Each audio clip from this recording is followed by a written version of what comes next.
pad, installing another Coalescence, going to net a draw for turn left and 2 credits. Oh, so it looks like that remote is actually a spin. Yeah, just a spin doctor in the remote. Here's a simul chip. Not sure what click this is. Looks like end of turn we're going to discard a copy of Muse. Card going to hand. I think that was the Elifogger. It looked like it from that brief flash that we got. So we're going to make a new remote. We're going to advance. Saying, do you have Clot? Yeah. Nope, looks like Elifogger. I think Plural just happy to derez the Spin Doctor for 2 extra cards at some point in the future. Yeah, oh, absolutely. And get your money back, too. Yep. Sports, it's tempo free, and you get to put that Spin Doctor right back down, so he can keep his hand filled. If he has no agendas in hand right now, he has R&D protected, so he can sit there safely. He can just sit back, and then he can do that spin right before his turn starts. Here's DZMZ. I know Plural happens to love Elifogger in this deck. It's got a lot of good targets, not just Spin Doctor, but also, as I mentioned, I believe Plural is running Anemone in this deck as an extra way to jump scare the runner for 2 extra net damage out of nowhere, which, after just a few instances of core damage, could be lethal. Yeah, absolutely. It's definitely a way to win. You can get that kill after Jubstat and Hendrik do their thing. Looks like Muse coming down. I can't see what the card is. I believe that's the 3rd copy of Coalescence off of the Muse there at the bottom of your screen. Turn left got to be just screaming for a copy of Aesop's Pawn Shop. Yeah, at this sorry point. to those watching. We will remind the players going into the next round that the mats are the bounds of where we can see. So we will get that fixed a little bit later here. In the meantime, Plural get a re-res the Spin Doctor. Looks like the there we player's go. doing it for us. Okay, turn cool, left. cool. What a champion. Not the people's champion, but a champion nonetheless. We're going to draw again. Ooh, that's a copy of Mindscaping, yeah. Very spicy include in this deck. You're not often going to get the tags. Unless Jaguarundi. Yeah, Jaguarundi can, so it's not impossible, but it's not very likely. Probably more likely used for that first modal, which isn't often used in a lot of decks that we've seen today. They're more on it for the kill, but that can control the top of the deck, which is important for Sports Metal. Yeah, definitely. This is the kind of deck that can leverage both modes of this card pretty effectively, depending on the way the game is progressing. Absolutely. One of the top 5 cards in the deck, I'd say. Let's take a look at what Plural does here. It looks like click 1 was click draw. Oh, we got a copy of Cerebral Overrider in hand. Yeah, absolutely.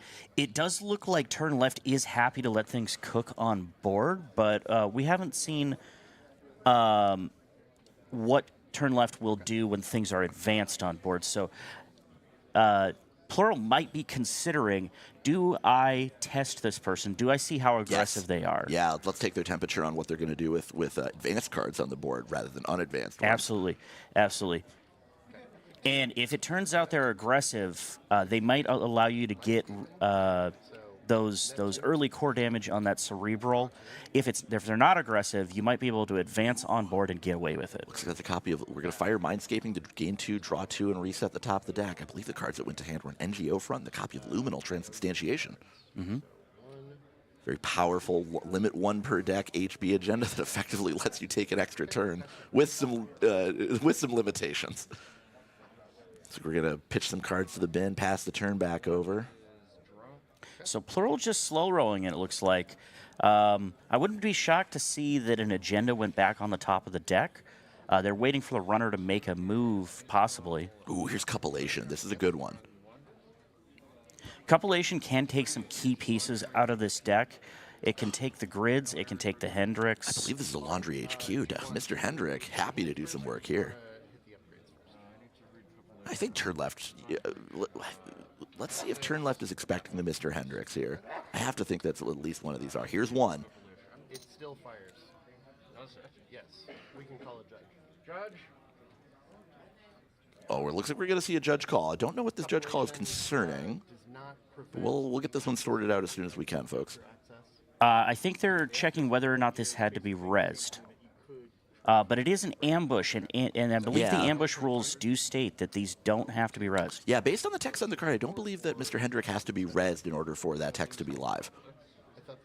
Okay, turn left opting to lose the remainder of their clicks on the Mr. Hendrik rather than take the core damage. So it looks like there's probably a second Hendrik here, which will mean another core. We're about to find out here very shortly. Trying to figure out if turn left is going to be trashing the Hendrik. 2 credits to do so. Now, notably, turn left is a credit short to trash this Mr. Hendrik, and this one's going to do a core damage. Yeah, absolutely. Oh, You don't want those Hendricks to stick around. brutal. There goes Turbine. I don't think that one's going to be too impactful, but we'll see. Would you like to pay to host this? Yes. All right. So it looks like We're going to plural. copulation. Okay, that's how we're going to Yep. deal with the second Mr. Yep. Hendrik. Okay. Yeah. That's a good move. The copulation, like I said, can get several key pieces. This Hendrik is probably just going to live on this copulation now. Biotic Labor accessed out of Plural's hand. Plural got to be thrilled to deal the first core damage. Absolutely. Turns your ontological dependencies into 3/2s. Helps to set up potential kills off of Yep. things like Anemone or Jaguarundi even. Advance. We're Install, seeing- single advance. And- Another advance. Oh, pass the turn. Wow. Now, do we think this is the overrider? We This didn't has get a good gotta look be at the this. overrider. I This think has so. gotta I think be. so too. But This Turn gotta Left has no idea that this is in Plural's deck. Well, they may be thinking after seeing those Hendricks that it could be a core damage build. Sure. And that could be a suspected trap. It would also be the perfect time to have Plural take the temperature on agendas. Maybe Plural tries to get away with it. Because Plural can gain tempo back, and there aren't many points scored. So it could go either way. Yeah, this could be really anything here. We did not get a good look at this card, so it's a mystery to us as it is to you, and a mystery to Turn Left as well. Turn Left going to get a second copy of Symbol Chip as well as an Urban Art Vernissage. Pass the turn back. Let's see what Plural does with this. He's not immediately reaching for his credits, starting to suggest that this may not be an agenda after all, or at least an agenda not worth scoring at this point. We're going to make a new remote. It looks like we're going to get another install. Here's another, oh my Advance. gosh, another install advance. Let's just give Turn Left more things to think about. Absolutely. And Turn Left has to be thinking now, what is this deck doing? What is this guy doing? You're telling me I headed all the way to San Francisco, California to see this across the table? Yeah. I'm going to flatline against a sports? What are you talking about? Looks like Turn Left's going to bounce the Ika back to hand with Urban Art Vernissage, reinstall that off of Arasana for a card off of the Lily Pad. That's just good value right there, Yeah, folks. so we saw a run on the Spin Doctor, and So Plural, two face downs going back in. yeah, Plural's putting the 2 face downs back in. Shuffling them back into the bin. Counterproductive. Turn Left still seems content to just let these remotes go. Does not want to play the remote game, at least at this juncture. Well, the calculation that Turn Left might be looking at here is that this deck may not be playing a ton of 5/3s, and there's not a lot of points scored yet, so you can let a couple go. You can, unless that 5/3 is salvo testing. That one would make a lot of sense in a build like this. Very, very aggressive 5/3, no defensive capabilities whatsoever, but the ability to turn the rest of your agendas into a core damage for the rest of the game, including the salvo testing, Yep. game changing. Okay, I'm gonna scoot these two over. Go ahead. Well, we'll have to see if Plural is on salvo testing. You're right. That would fit in the deck, but Sport's classically anti-synergy because you do want that ability to fire as many times as possible. Definitely. The 5/3 does mean that the core damage may not fire as many times depending on your agenda sweep, but with a grip full of 1-pointers and ostensibly 2 extra Elifagars in the deck. I'll pay 2 credits to get a point and a core damage on you. So if one of these on the table is an agenda, Plural may still just let it cook. Absolutely. Looking for that grid so that he can score it and then get a core damage in. We saw the Luminal go to hand, so install Dubestad grid, advance, res Dubestad, score it. Oh, Yeah. by the way, take an extra turn. Yeah, absolutely. I'd rather get 3 extra clicks, but Well, classically, Luminal transubstantiation is the one card in Netrunner that it does in fact say on it as its rules text, I am cheating. basically, yeah. Now, it doesn't say that. Like, you're not actually cheating, but you're cheating. It certainly feels like it. Yeah. Stream, that was in fact a joke. You're not cheating if you play Luminal transubstantiation. It just feels Yeah, like you it. can fact check orbs at any moment. You can go to your copy of System Gateway and pull up that limit 1 per deck agenda, and we can go to the Snopes on that one. Plural in the tank, pondering his options. I'm going to install. We're going to ice a new remote. It's empty for the moment. Let's see if he jams anything in there this turn. I'm going to install. There is a card going in that remote. And Plural only on 6 credits. And there's another naked remote going out. Pass the turn back over, just giving Turn Left another thing to think about. Yeah, presenting a lot of threats, asking for answers. Looks like Plural is looking to control the tempo of this game, even though Turn Left has quite a board on their side of the field. You see all the symbol chips, you see the lily pad, you see the coalescences. There's just a ton down there. And now we're seeing breakers. Yeah, there is ice installed on this board. Turn Left is going to need a certain amount of breakers. Going to run the new remote with the one ice in front of it. Plural checking what that ice might be. We're going to flip over. We're going to go broke to res MIC. Oh, we're going to install Physarum Entangler on top of the MIC. Turn Left can bypass that one for the low price of 3 credits. Now, it is worth noting, Plural can trash that in order to force the choice of end the run or lose a click, and it will also have the added effect of trashing the Physarum Entangler and saying you need to crack a simul chip if you want this card back on the board. Yeah, absolutely. It will do that, in fact, and also notably, it pairs very well with the Hendrix as well. Absolutely, yes. Tough choice for Plural here. Now, we did see an NGO front go to hand at one point. Could one of these advanced cards also be an NGO front? It absolutely could. Turn Left would have to make an educated guess on NGO front being in the deck. I don't believe they've seen it at this point. Players deep in the tank. Very important game for both of them here. As I said before, they must win in order to stay in the tournament. There's ontological dependence scored for Turn Left. Oh, wow. Plural taking 2 credits off of the sports medal trigger. Ontological a 3-2. This would have been the opportune moment to sneak it by. Turn Left saying you won't get that one past me. Next click, we'll check the naked remote that was installed. That's a copy of Hyperloop. Plural generally happy to give those over. 5 credits. Absolutely. Went from 0 back up to 7 here. Yeah, after going broke for that MIC as well. Okay, you got it. Looks like final click for Turn Left is take a credit, pass the turn back over. Plural, I believe that was a copy of Project Vitruvius going to hand. Didn't get a great look at it, but it looked like the new art from System Update. Now, it is worth noting here, Plural is tracking the core damage for the runner. You can see that that core damage marker on the sports medal ID, that very, very pretty sports medal. I believe that's acrylic from Yakuza. Yeah, absolutely it is. Yep. That is an older one, one of the first runs of Yakuza's IDs. Looks like Plural opting to purge to get the Physarum Entangler off the board. Wants to keep the MIC on the board here, saying this one will be useful to me in the long run.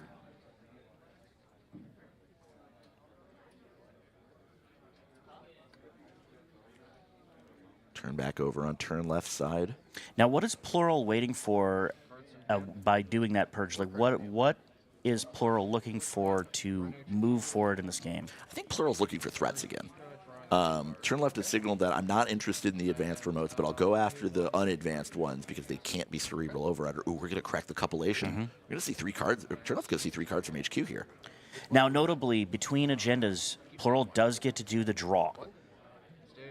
Looks like Biotic Labor. There's another Hyperloop extension. We'll see if Plural does the draw here. here. Plural could draw here.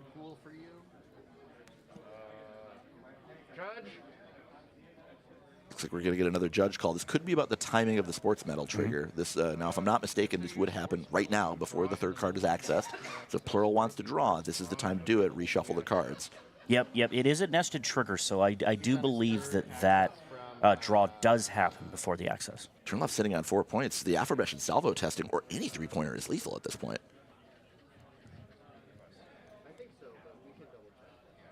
Players getting the judge call sorted out. Remember, folks, if you're ever in doubt about a rules interaction, even if it seems like the simplest thing in the world, please raise your hand and shout for a judge. They are there to help you. Not going to draw. There's a Dubstad grid. Turn Left can trash that one, opting not to, though. No fear. And it looks like that was just for the clarification, but it looks like Plural did, in fact, grab credits. Okay. Turn Left still with 3 clicks remaining to their name. Pondering what they're going to be doing with them. Checking MU, Lilypad, DZMZ, giving you plenty of memory for all of your fun programs. Here's an SMC, possibly the most fun program there is. Pass the turn back over. Discard an extra copy of Urbanar. We don't need that one anymore. Here's red level clearance going into Plural's hand off the mandatory draw. Getting the Dubshet in the remote for free if that's what Plural wants to do. We are firing off the red level clearance. Looks like the first mode is draw 2. Plural pondering his options for the second mode. Certainly could be the Dupestad grid going into a remote. 1 court. Now again, if one of these 2 advanced cards is a 3-2, this would be an opportune moment to install that Dupestad grid and score and potentially hold up another core damage. Absolutely. Can't tell what the second mode was. We're seeing another red level. Here's a second red level. So Plural is digging, choosing to do 2 cards on that red level as well. I wonder what Plural's digging for. Could be another agenda. Looks like we're going to install a card off of the red level clearance. Now, Turn Left knows that that one's not an agenda because, well, red level clearance says it couldn't be. Absolutely. I believe Plural may have taken the click off of the first red level, still with 2 clicks remaining. Yeah, it looks like it.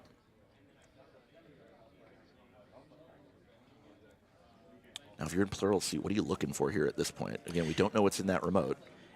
I think you want to set up the dupe shot. It looks like he might be going for a score. Install? Install? Advance? Okay. Advance? Advance. Hold on. This looks like, okay, pop the It's an NGO NGO. front. Okay, this is a, I think we're going Dupestad It does look into, like into an Elifalger? Residue. There's Dupestad. Turn Left saying, yeah, I know. I'm taking a core damage. So you called it. One of those was an NGO. There's the Elifalger, Plural going up to 2 points and dealing the second core damage. This is generally the one that is the most important. Getting the trick shot. Trick shot Wow. out of hand. And pass turn. Opting not to derez anything off the Elifalger makes sense. No really good targets on this board state. Pass the turn back over. Plural got to be absolutely jazzed that he's got that second core damage marked on Turn Left. Yeah, that second core damage is going to limit Turn Left's options a little bit. And if there is a third, it's going to be absolutely devastating. The third one, you are in dire straits at that point. Although Turn Left does have quite a board down here already, so a lot of the key pieces are there. But it does look like Plural has confirmed that there is not Clot to worry about. Yeah, Lilypad also another good way of drawing cards suddenly, partner. Here's a copy of Buzzsaw. That's going to deal with Code Gates. So we have the Breaker Suite almost fully online here. Pretty close to it. The SMC sort of representing the killer. Turn Left is a little low on credits. Little low on credits. The Urban Art Vernissage is doing some work here, providing some extra credits just for installing cards. But again, it's for installing any cards. It's not have to be programmed. It's not limited to any particular card type here. Turn Left Absolutely. pondering their options. Looks like we're going to charge the MIC, saying, I've had enough of the Dupestad grid. Using Arasana to install Ika. Popping a Simul chip. Has a program been trashed this turn? I can't tell. Turbine's coming down. And I'll break for 2 credits. Looks like a program may have been trashed. May have missed that one. Sorry, how are you paying 1? Simul chip reduces the... It looks like the players are discussing the rig here. There might be an MU question. Looks like we're at 7. I think Turn Left is at exactly 7 MU. Lilypad providing 2 and the DZMZ providing the 7th. Okay. Now I think we may be over. Unfortunately, we in the booth are unable to bring these up, but Last click is draw. All right, where do you go? Cards in hand? 3 cards. yeah, unless I'm missing an extra source of MU, I believe Turn Left is over on MU in this board state, but hopefully our players catch that one I think it's sooner rather than later. for missed triggers. But in any case, the game... Oh, looks like we're going to get a judge call. Unsure what this is about. If it is oh, it looks like a missed trigger on the environmental testings. Yeah, at least a couple of programs and/or hardware have entered the game since that environmental testing. Now I wonder if the judge is going to... Judge may catch the MU discrepancy here as well. Now, granted, Turn Left does just have an empty coalescence that they can pitch, so it's not the end of the world, but this is technically an invalid board state. Yeah, Turn Left saying I believe 2 programs have entered the game since the environmental testing hit the bin, both the turbine and the copulation. Mm-hmm. Sorry, you installed these programs this turn? Turbine and copulation. And then you ran and you stole and used them. Yes. So this was already on the table. Yes. Big thank you to all the volunteers acting as the judging staff this weekend. They have been absolutely killing it. Yeah, the judging staff has been absolutely incredible. They've been really precise on their calls, really careful to make sure that both players are represented in those calls and having fun. It can't be stated enough. I know you've stated it already, Cranked, but anything you need, you call a judge. You make sure that you get those board states resolved to the satisfaction of both players, or maybe not the satisfaction, but in a fair way so that you can continue forward and have the fairest game possible. We all make mistakes. I think the There's judge no is shame. counting the MU. Look at you can see the judge pointing at the programs here. The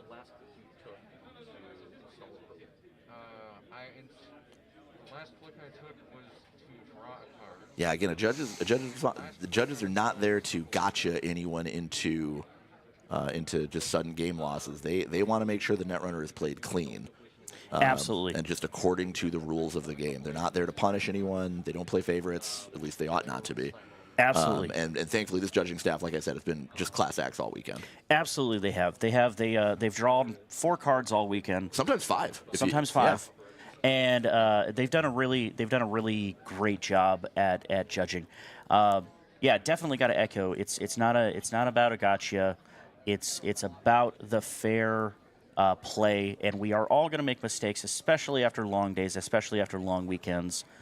So it's about resolving those mistakes and moving forward with competitive integrity. Yeah, anyone who's ever played a Netrunner event, whether it's 4 events or whether it's 4 games, excuse me, or whether it's 14, can tell you that Netrunner is an absolutely exhausting game to play mentally. So mistakes are bound to happen, and judges are there to clean it up, and that's okay. We thank them for their service.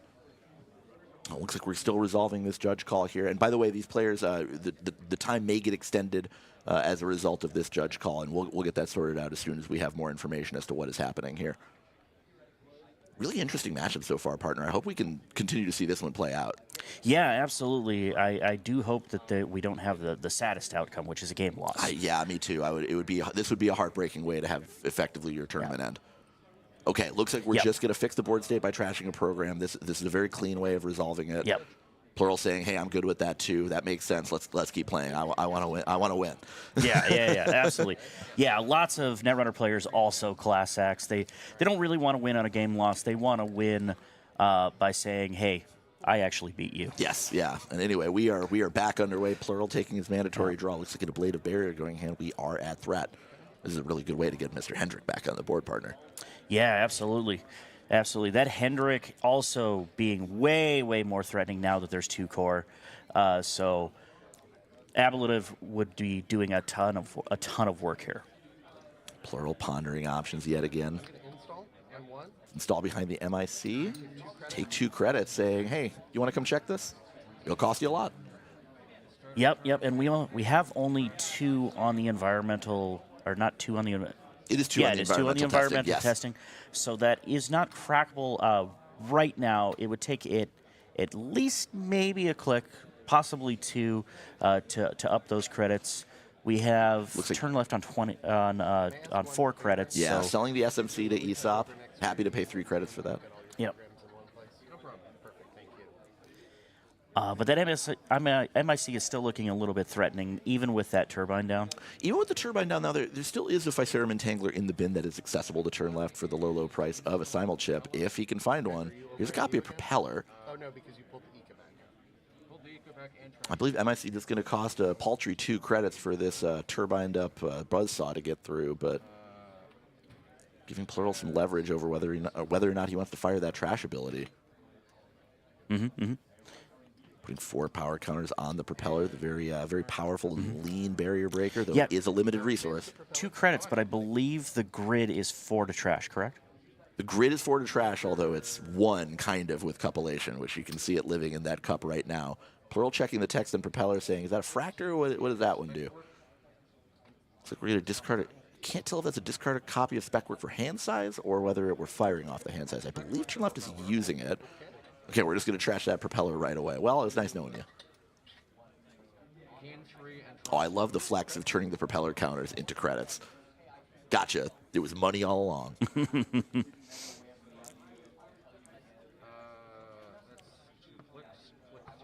It's like 1 click left remaining on turn left side. We're gonna, looks like run HQ. Is this last click or is this third click? Install Ika off of Arasana. We'll find out in a moment if this is the last click. Yeah, we'll see. Looks like we're gonna pop the compilation here. So, you see all 3, right? Order matters. Here's a Blade of Barrier. 2 stays. Audacity. And there's Jaguarundi. HQ Okay. is dry. Completely dry, bone dry. So now I think we can reasonably conclude that that 2 advanced card is Cerebral Overrider. Yeah, it does look like that is Cerebral Overrider. It doesn't look like we had that trashed at any point, unless it was one of the face downs. Another Aboleth, I think, coming into hand. That looks to be accurate. Plural flicking the card, saying, "How do I navigate my way out of this one?" I'm wondering what's in the remote here. All right, we got the triple threat on the judge call here. Turn left making the judges work today. I love it. Absolutely. It's a I missed trigger think on the it's environmental another testing environmental again. testing miss trigger. So a judge does, for a similar call and miss trigger, they do have the ability to, it's not a gotcha, but it is a more severe penalty. Basically tell the player, I allowed you to take it the first time. I can upgrade that now to not allowing you to take that trigger. I have altered the deal. Pray I do not alter it further.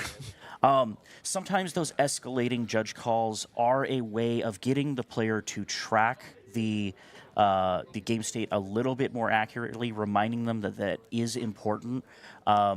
Miss triggers are not a thing that you can do over and over again without escalating consequences. Yes. And again, it's not a gotcha thing. It's to prevent the idea of using miss triggers as a way of cheating and angle shooting the game. It's a way of preventing gotchas on some level. Yeah.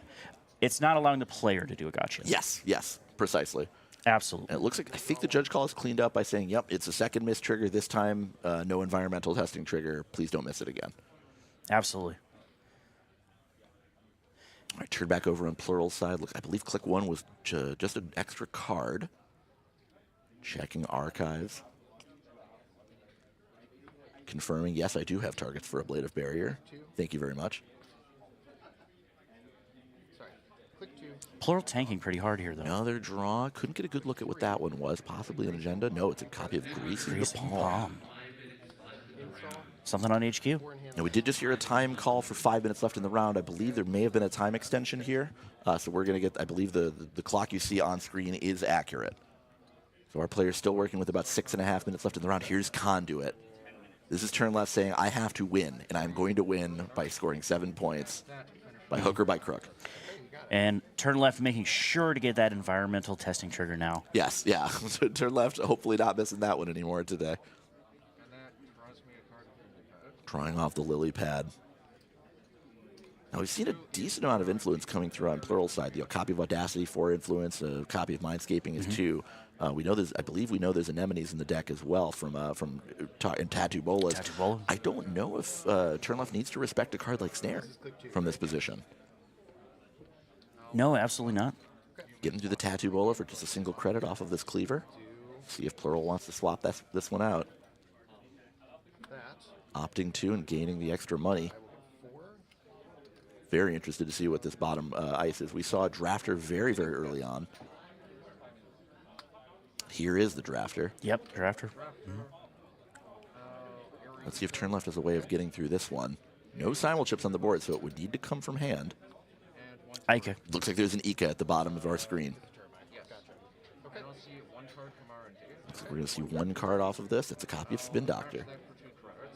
And it's getting trashed. Right to the bin he goes. I believe there was Spin Doctor in hand, however, so that can get spun back into the deck if that's what plural wants to do. Definitely. Looks like there was a further time extension issue to our players, working with about 8 minutes left on the clock here. So we're seeing a Jaguarundi. Ooh, there's Jaguarundi on the run back. And we are at threat. Here's a tag. Now, this is a double sentry server, which is a little awkward for Ika. This is going to get expensive very quickly. Yeah, because we have to move it between these two pieces of ice. That costs 2 credits every single time. Plural doing a really good job of emptying out turn left's money. Now, but we are going to see 2 cards off of this conduit, I believe. There's one. Can't get a good look at that one. That's an NGO front. That's getting trashed. Absolutely. So turn left's credits kind of a little bit all over the place. They did have a bunch of them previously. There was a 5. It's getting changed out now. Clearing the tag, respecting a greasing the palm, I think.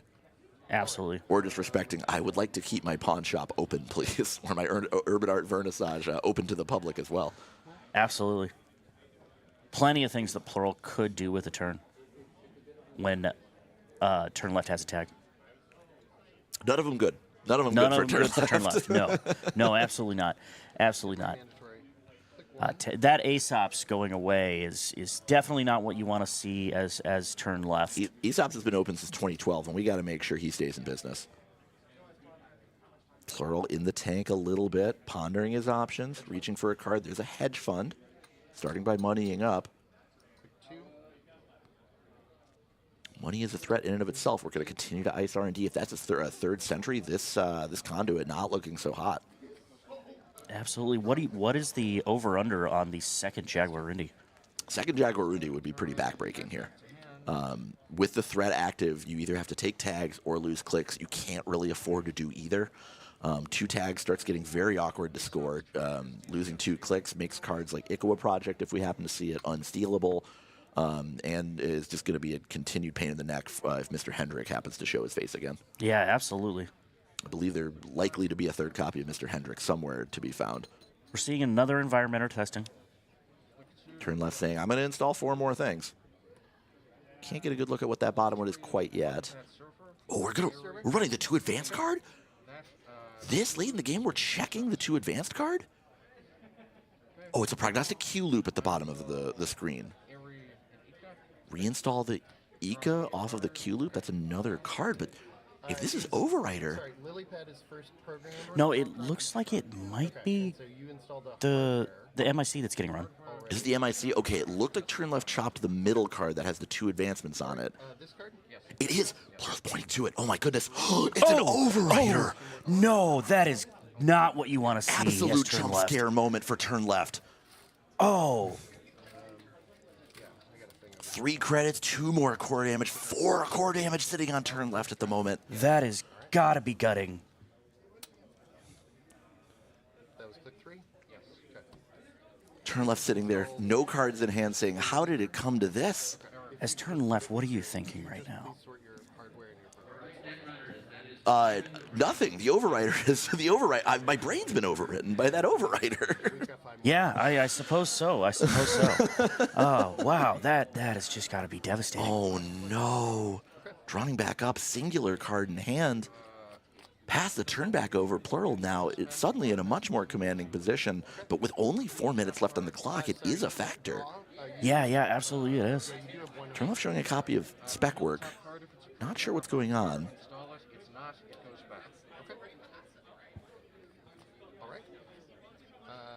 Plural taking his mandatory draw. There's a copy of Greasing the Palm. Clicking to draw. That's ontological dependence, I believe. Plural wow. Plural could score that right now. That's a 1-2. Are we going to see is that an upgrade? Tubestad? Tubestad puts turn left to 5 core damage.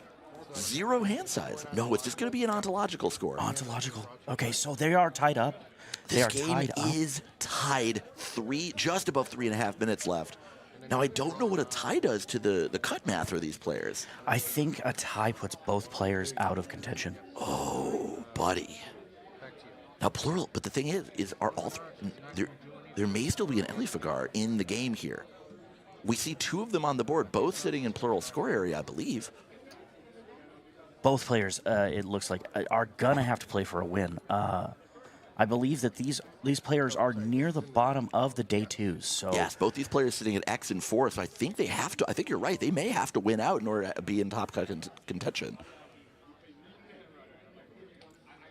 Folks, we got a real game on our hands. Here's a copy of Trick Shot. Now, this important to note, this does not combo with Conduit. Conduit is a click ability. You have to click the Conduit to see those extra 2 cards for each virus counter. It's Tattoo Bola. Tattoo Bola. Okay.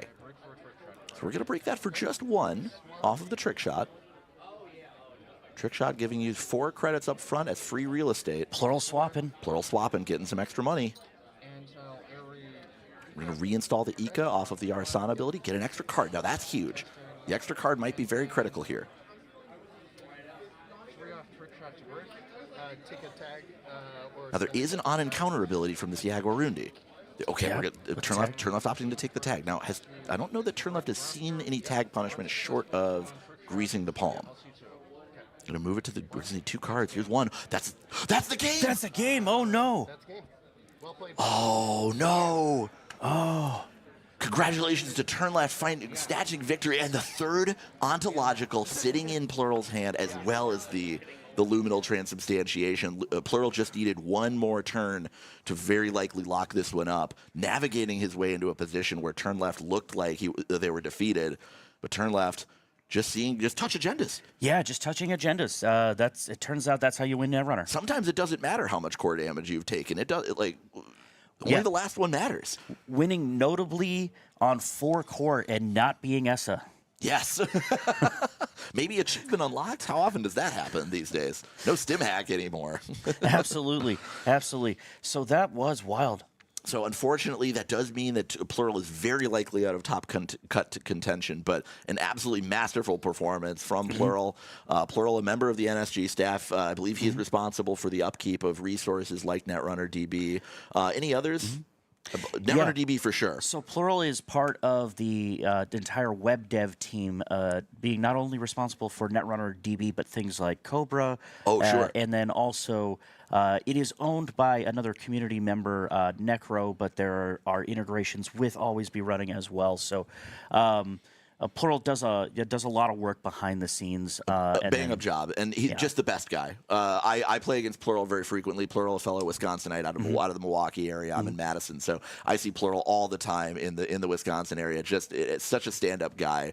By the way, just masterful performance this weekend from him. He has been grinding out this core sports medal deck long before it was a real tournament staple. I believe he even took it to last year's Worlds. Absolutely. Yep. And when it was really just a rogue brew. Now it's a little bit more than a rogue brew. Now it's a threat, and that game, despite the loss, should prove why it's a threat. Yeah. It's a tough deck to navigate your way around. It does have ways that it can just make the game not in your favor.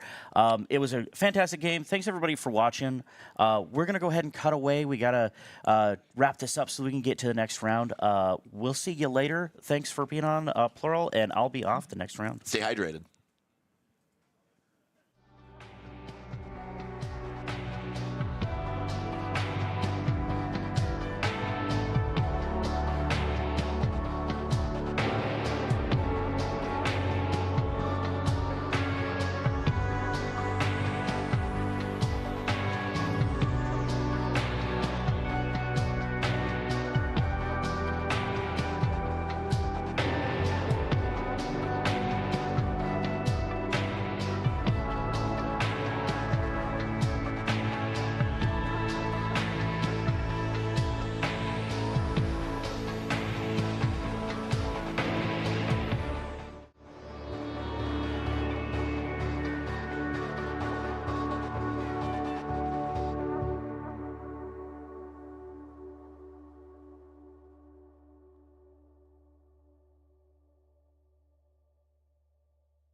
Hello and welcome back to the 2024 Netrunner World Championships here in San Francisco.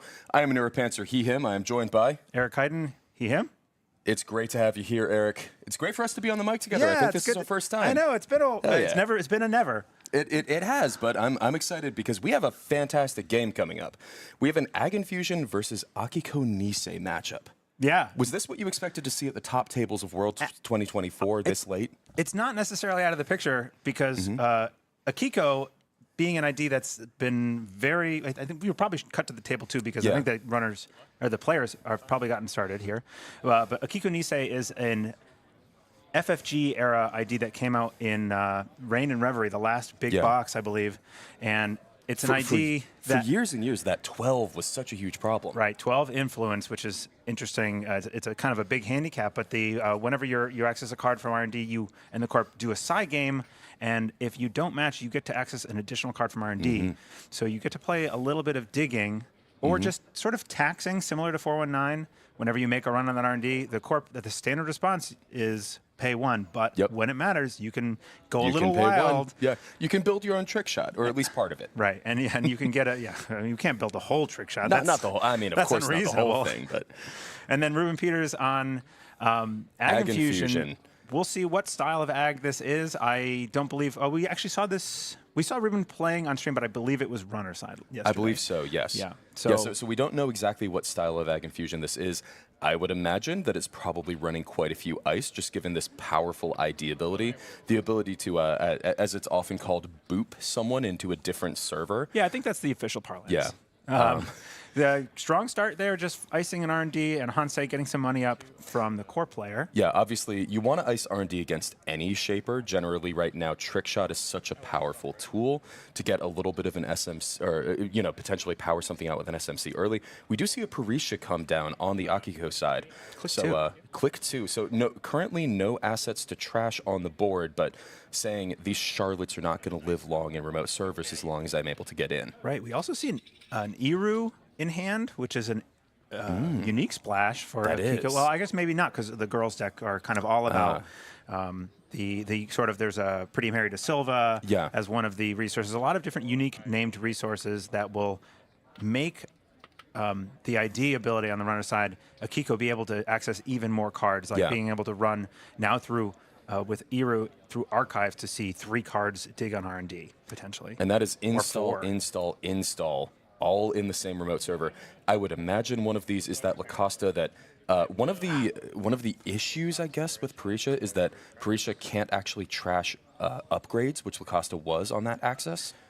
Right, and we got to see that the Parisha really was just fodder for Aesop's tables. Aesop's will buy so many things for $3. Yeah. It's amazing, isn't it? It's a wonderful shop. And in this matchup, it is useful to have credits to trash assets, but it's really not an important tech piece if you can also use it to fuel just the rest of the economy of the game. Agreed. And many of the key assets you expect out of Ag Infusion aren't that taxing to trash themselves. It's getting in that's the hard part. That's what you're really spending your money on. Right. And especially if you have, like a trick shot with some extra credits, hopefully by the end of it, or at least get you through most of the run, you have a little bit left in the bank, hopefully. And here is a lily pad. That is likely one of the big draw engines for the Akiko deck. Getting to draw cards the first time you play a program each turn. That is each turn, correct? So SMC does trigger that on the off turns? Each turn, yeah, that's right. If you can pop it somehow on the corp turn, you get to do an extra draw.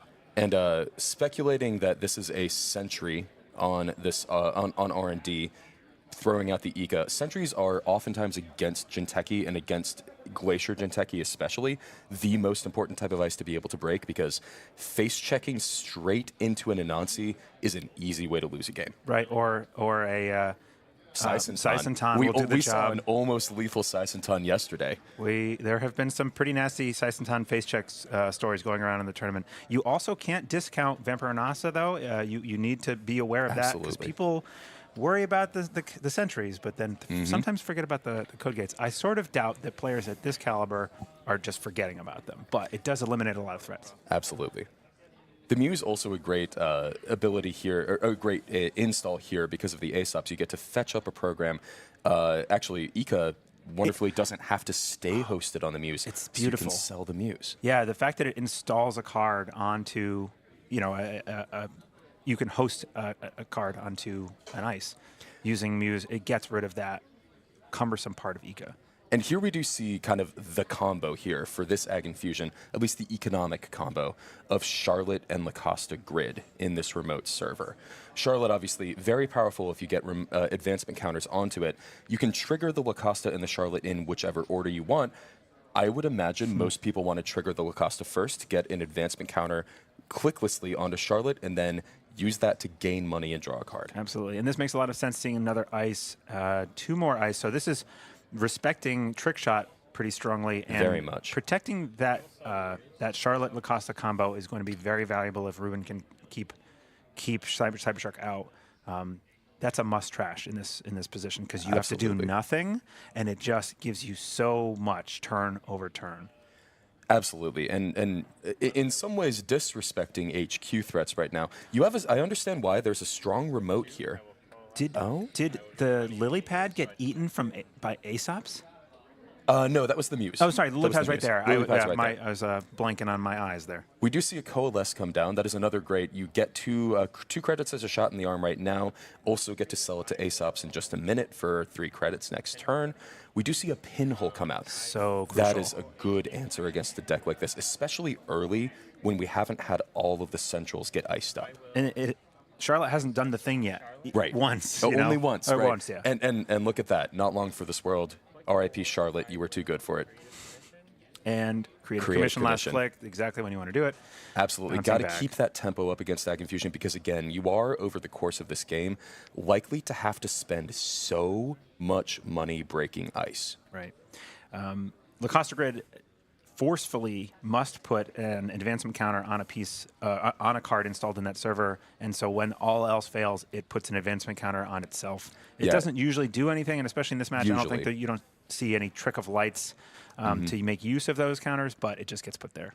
It is nice that they are there in Swiss. So obviously, in Swiss, the deck lists are not open. That only happens in the cut. So technically, you are kind of threatening a trick of light if you get 2 on there. You sort of have to respect Your opponent isn't 100% sure that you don't have it until the game's over. Right. A cheeky trick of light would be a fun gotcha moment. You know? It is definitely not what I would expect at these tables, but then again, I wouldn't have expected Core Sports, and we saw that was a deck that was right here in contention in day 2.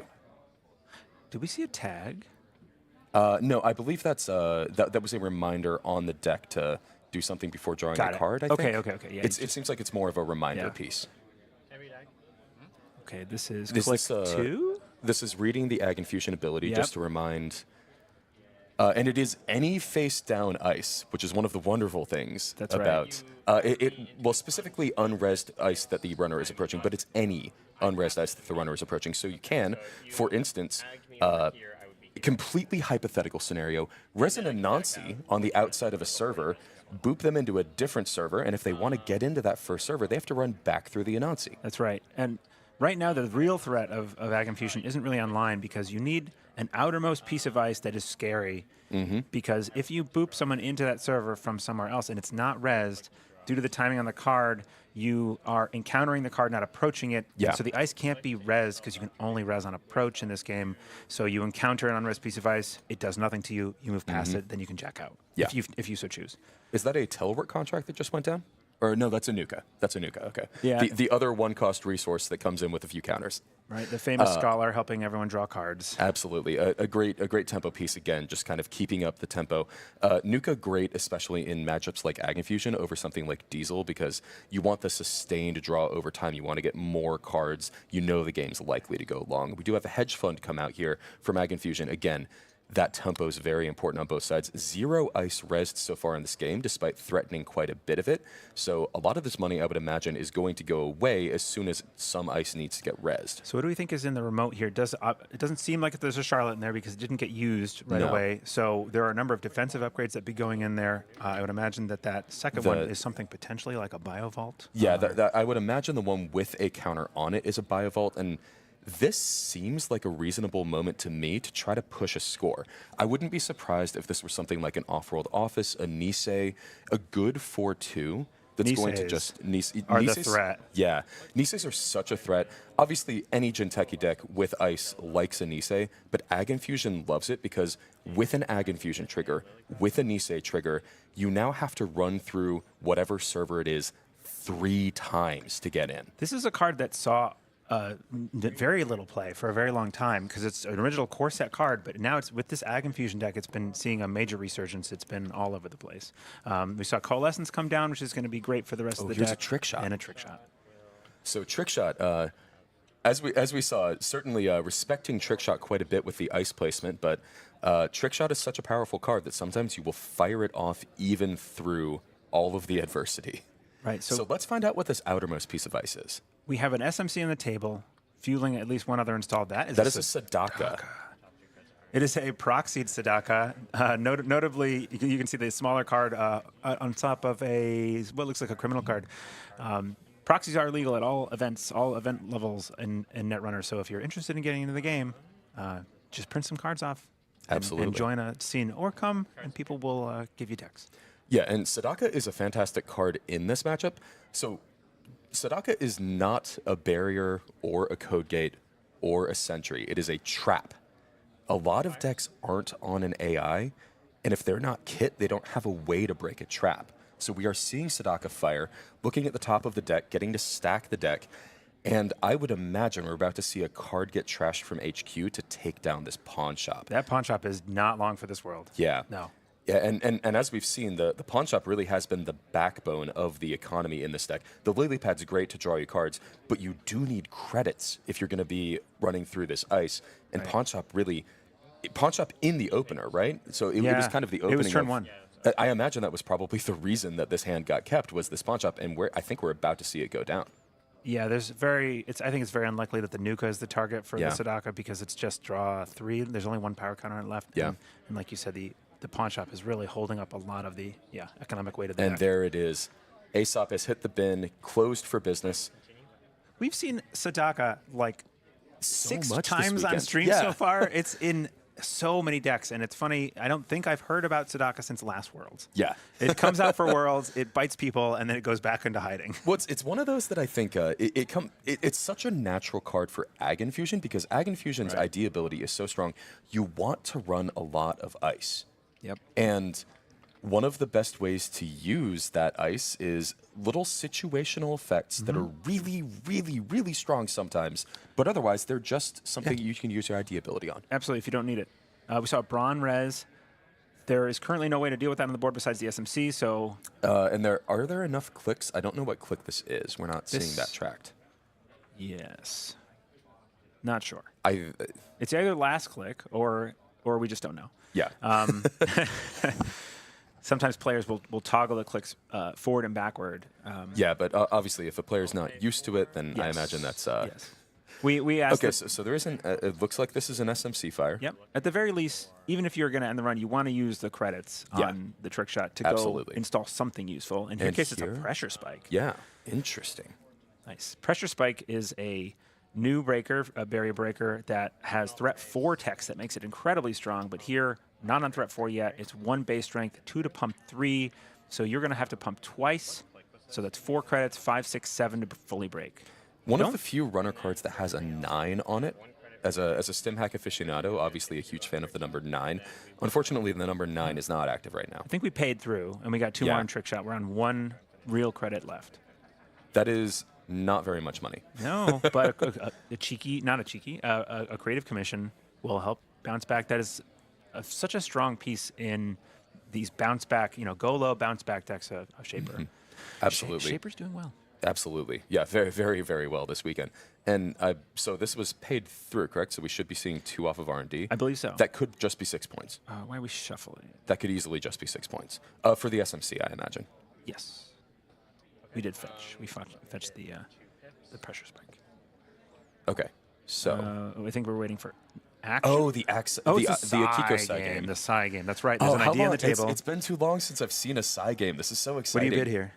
1 credit left. I would bid 0. I would force the Corp to pay 1 here.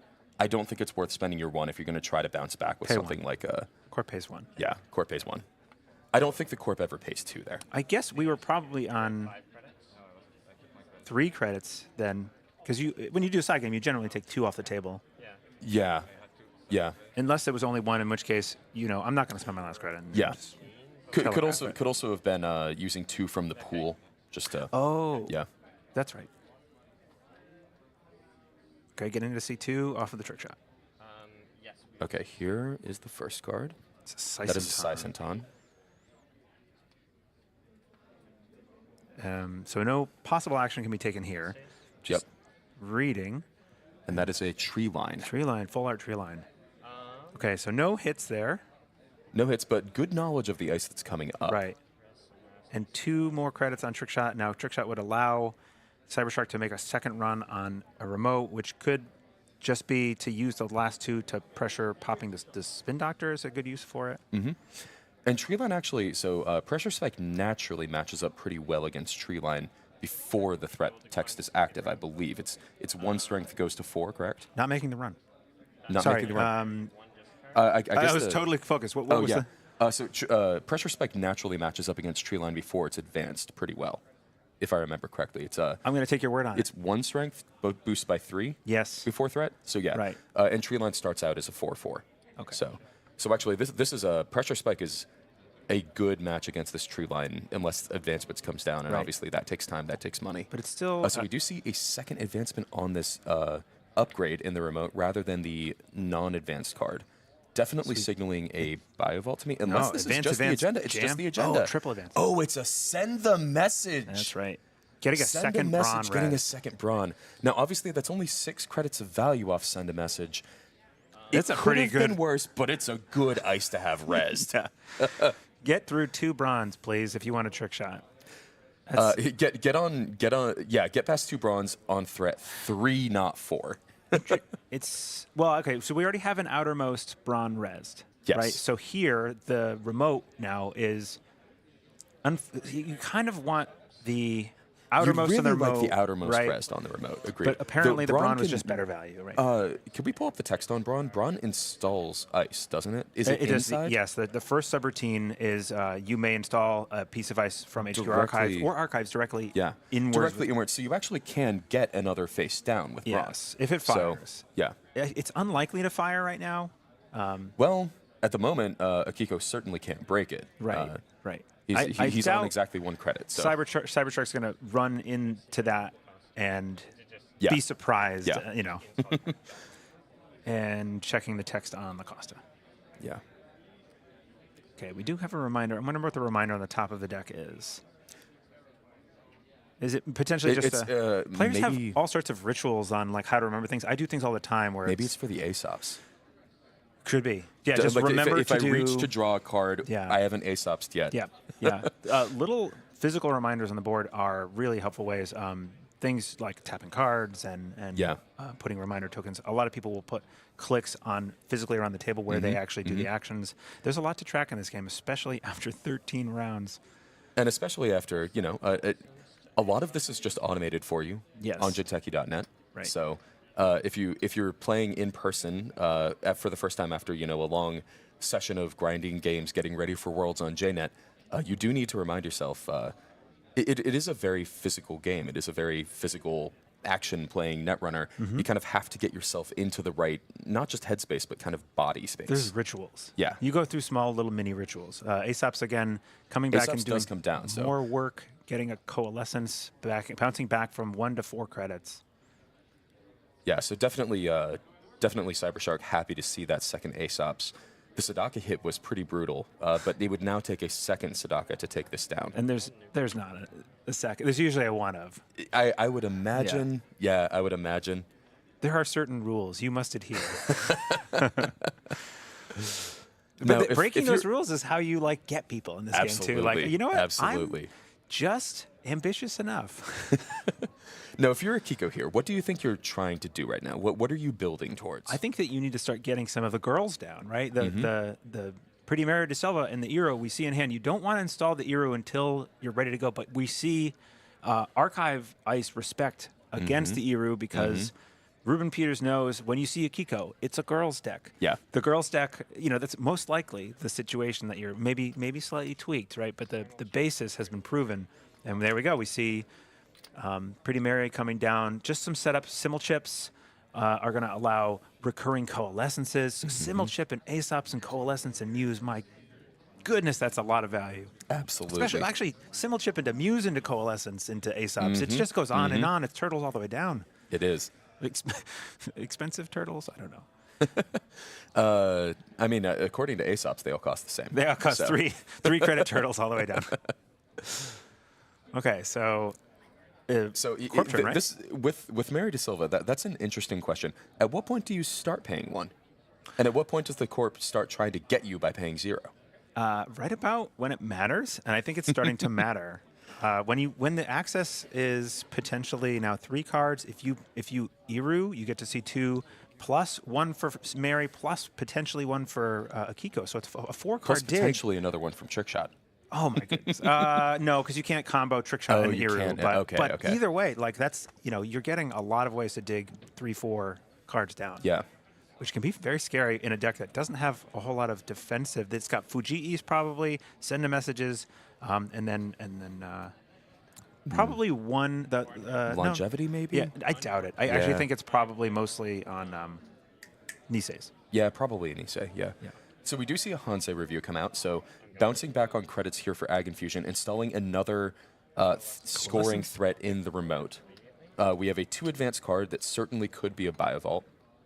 Right. And we have another threat that could be, I don't know, a Nisei, a send a message. It could be just about anything.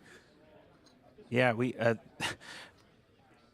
the slow, steady pressure and threat that La Costa presents here is something that when I sit across the table from, I just worry about it. Like that card could be anything, and you can't. I'm not able to read Ruben at all here. Cool Yeah. as a cucumber, Absolutely. cooler even than most cucumbers.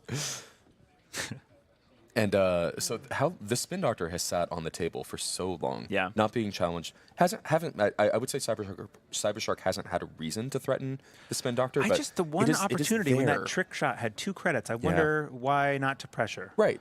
But- At least make Ruben pop the Spin Doctor. Choose now what to get back rather than choose later when you have more information. Right. I agree. And don't let them just put, if he just starts putting some spare agendas, letting him perfectly manage exactly how many are in his hand, that's a valuable asset to have in your toolkit. Absolutely. Especially with Hansei, a good way to get the agenda directly from your hand into the bin without having to overdraw. Right. And yeah, I don't think we've seen discard Here down. does come a trick shot, though. Yeah. So Pretty Mary De Silva online this run. Pretty Mary. So This that'll is, be, well, this Pretty is Mary, expensive to even get without through. the Akiko Yeah. access. So it would Exactly. be 1, 2, 3, potentially 4. Yeah.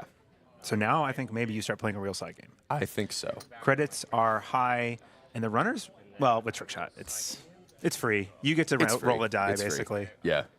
I think you try and roll a die because, you're trying to read what they're going to do. Yeah. I'm so bad at side games. I hate side games. Neither of them making eye contact. This is the side game meta. Trying to read the other person's body language is such an interesting part of it. I just, I don't know. I always some lose people. them. Oh, okay. We're going to see a 4-card dig. This could be very impactful. So sure enough, the corp trying to get the runner by going 0. Just counting up, seeing 1, 2, 3 cards. Ish. That's a hedge. That is a hedge. That That's is a Jazzy Renosa. A Vampire Nasa, I believe. Vampire Nasa. Yeah. There's and that a is an agenda. Nisei. That's a Nisei. Yeah. All right. Good one to So, snipe. Certainly a good dig there. Now we do have the 2 credits on the trick shot. Are we going to see the remote run? There's only 3, huh? 1 for Kiko. It was different. Oh, it was different. It was different because it was 1 versus 0. I misread. Yeah, the side games. Now that there are some side games that want to be different, Yeah. I have a hard time I tracking. think it's only I think it's only a Kiko that wants to be different that we regularly see, or wants to be the same. that we regularly see, rather. Right. Yeah, there's not a whole lot of other side Yeah. games besides So it's sort of the inverted Adrian side game Seiss. because it's the inverted. Adrian the Seiss is inverted happy Nisei. either way, right? Yeah. True. It's one or the other. Okay, so that was click So- 3. Yeah, and And- a good click 3. Oh, running the Certainly. remote. Okay, running the remote. So we do see a Tatu Bola rest. Tatu Bola often kind of the backbone of the economy in this sort of deck, or at least one of the backbones of the economy. It makes up a lot of ground. And obviously, in Ag Infusion, you have the additional synergy of you pick up the Tatu Bola, you put down an unresed piece of ice. So you once again have a way to force someone through a Bran in R&D or something along those lines. Right. Obviously, Brawn is a pretty nasty hit, but not the worst that you can expect out of Ag Infusion. It's expensive, but you still can click through some of the subs at least. Right. It feels very good as the ag player when you boop someone into it and they just can't deal with it. Yeah. And they have no clicks left. It's a kind of a rare corner case.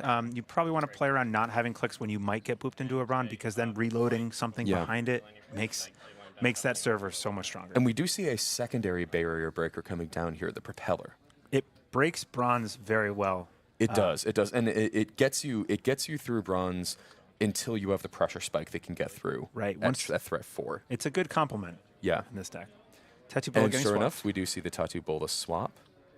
So that is an install, paying 1 with Tatu, or gaining 4 with Tatu Bola rather. Resing Tatu Bola without an ice in hand, without the intention to swap, is a little bit of a liability, just because you're giving up information. Absolutely. Like there's no way Absolutely. you don't swap it if you have something, and if you don't, you go, I just don't have it. So We do see the Baron encounter here, it looks like.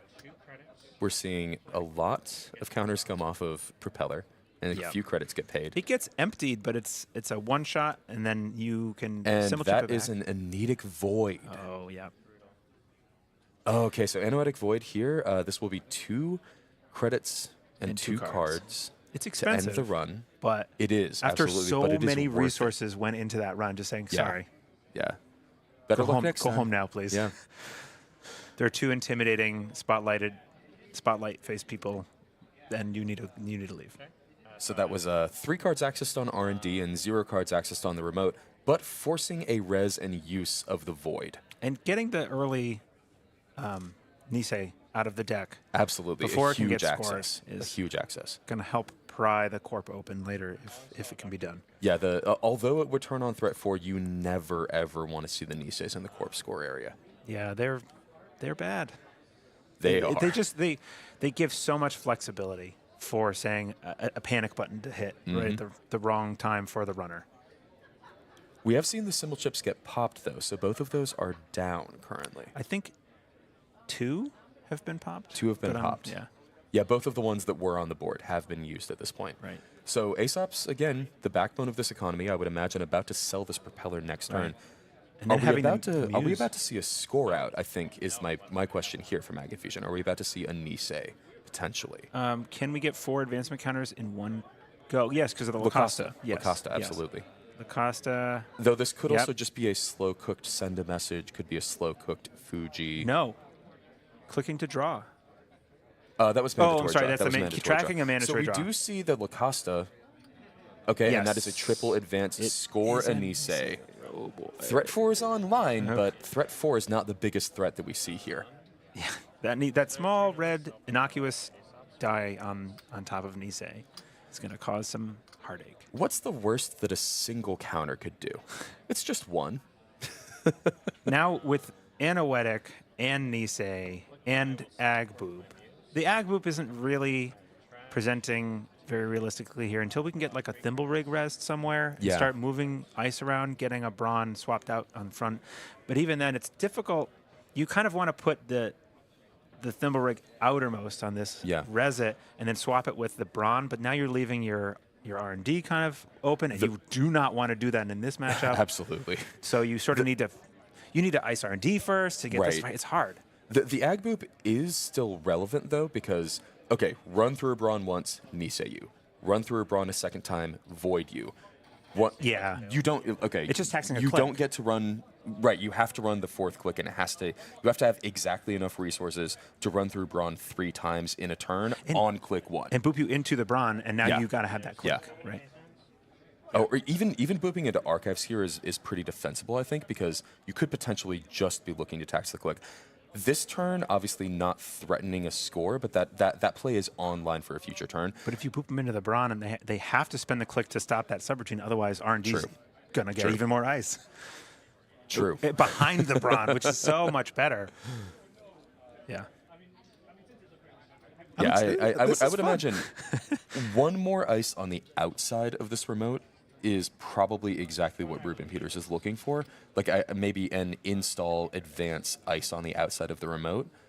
It is an extraordinarily threatening play, I think. I think it would be my first instinct to start doing a little more defensive play, buttoning up centrals, shoring up that remote, getting ready for the final push for the last 2-pointer.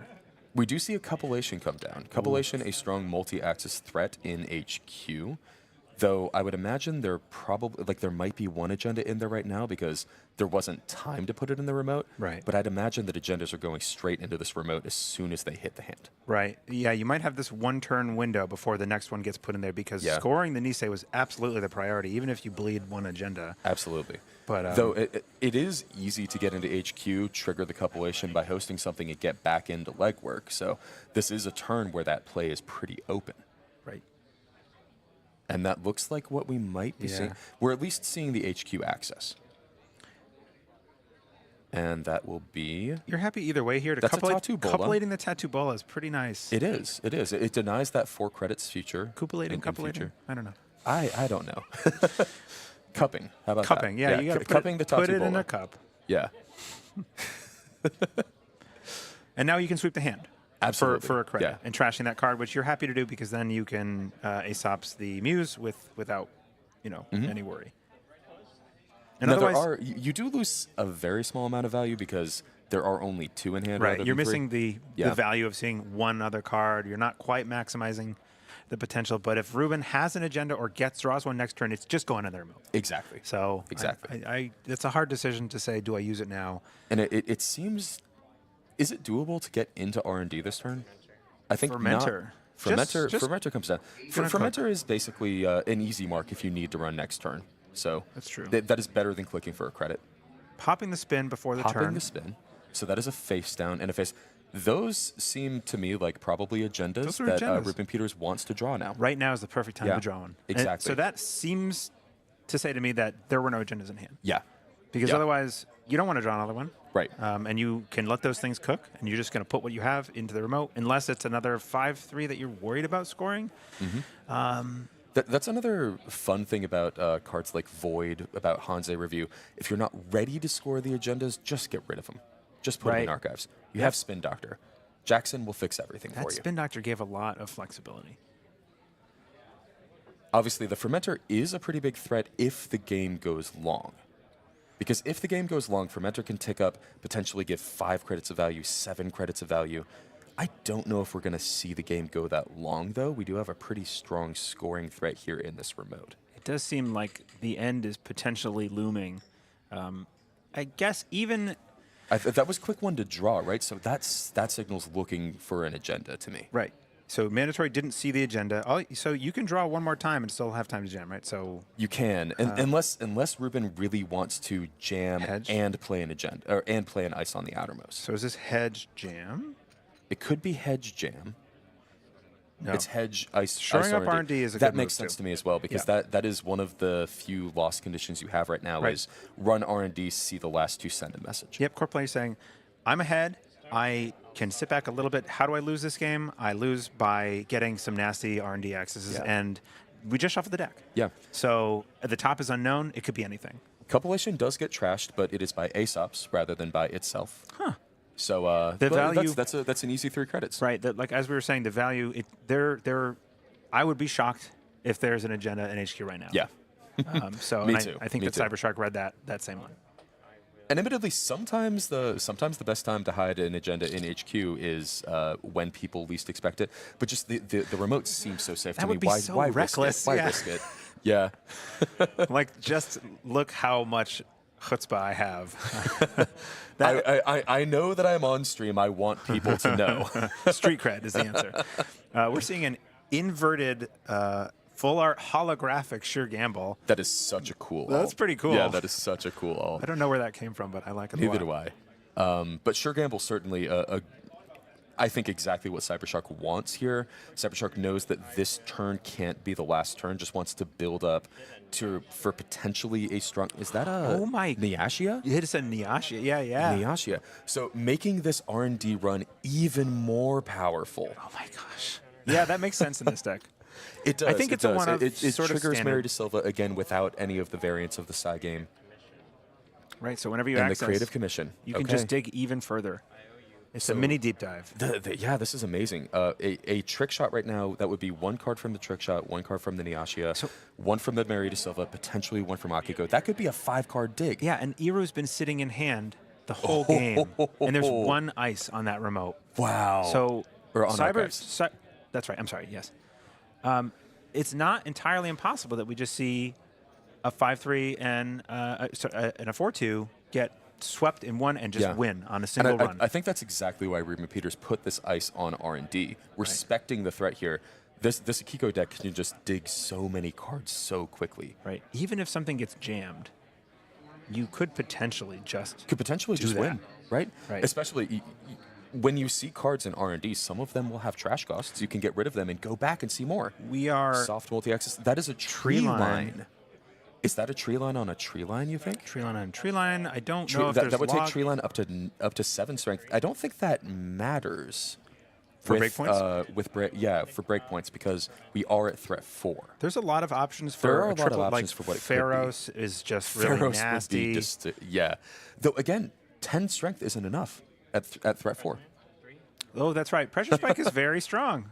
Yeah, it'll be interesting to see what that ice is and why the tree line on it.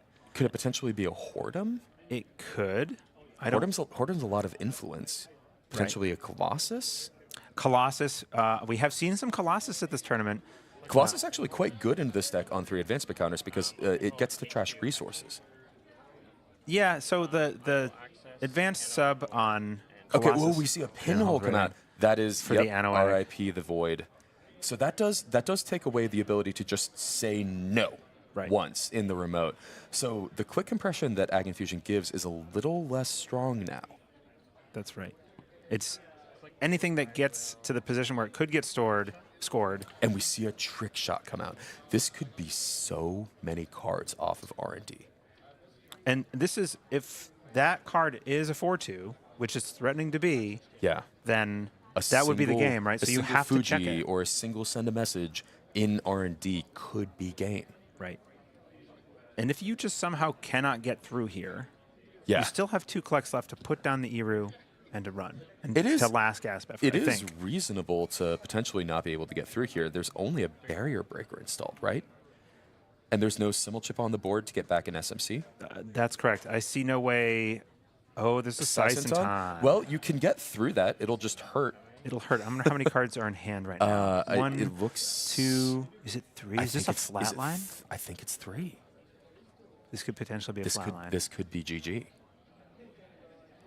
Well, and Cybershark just knowing that he has to get in and check this. Oh, boy. Eru. Okay. Resource would have been an interesting call here. It would have. Ika. Program. And program. So it looks like named event survived.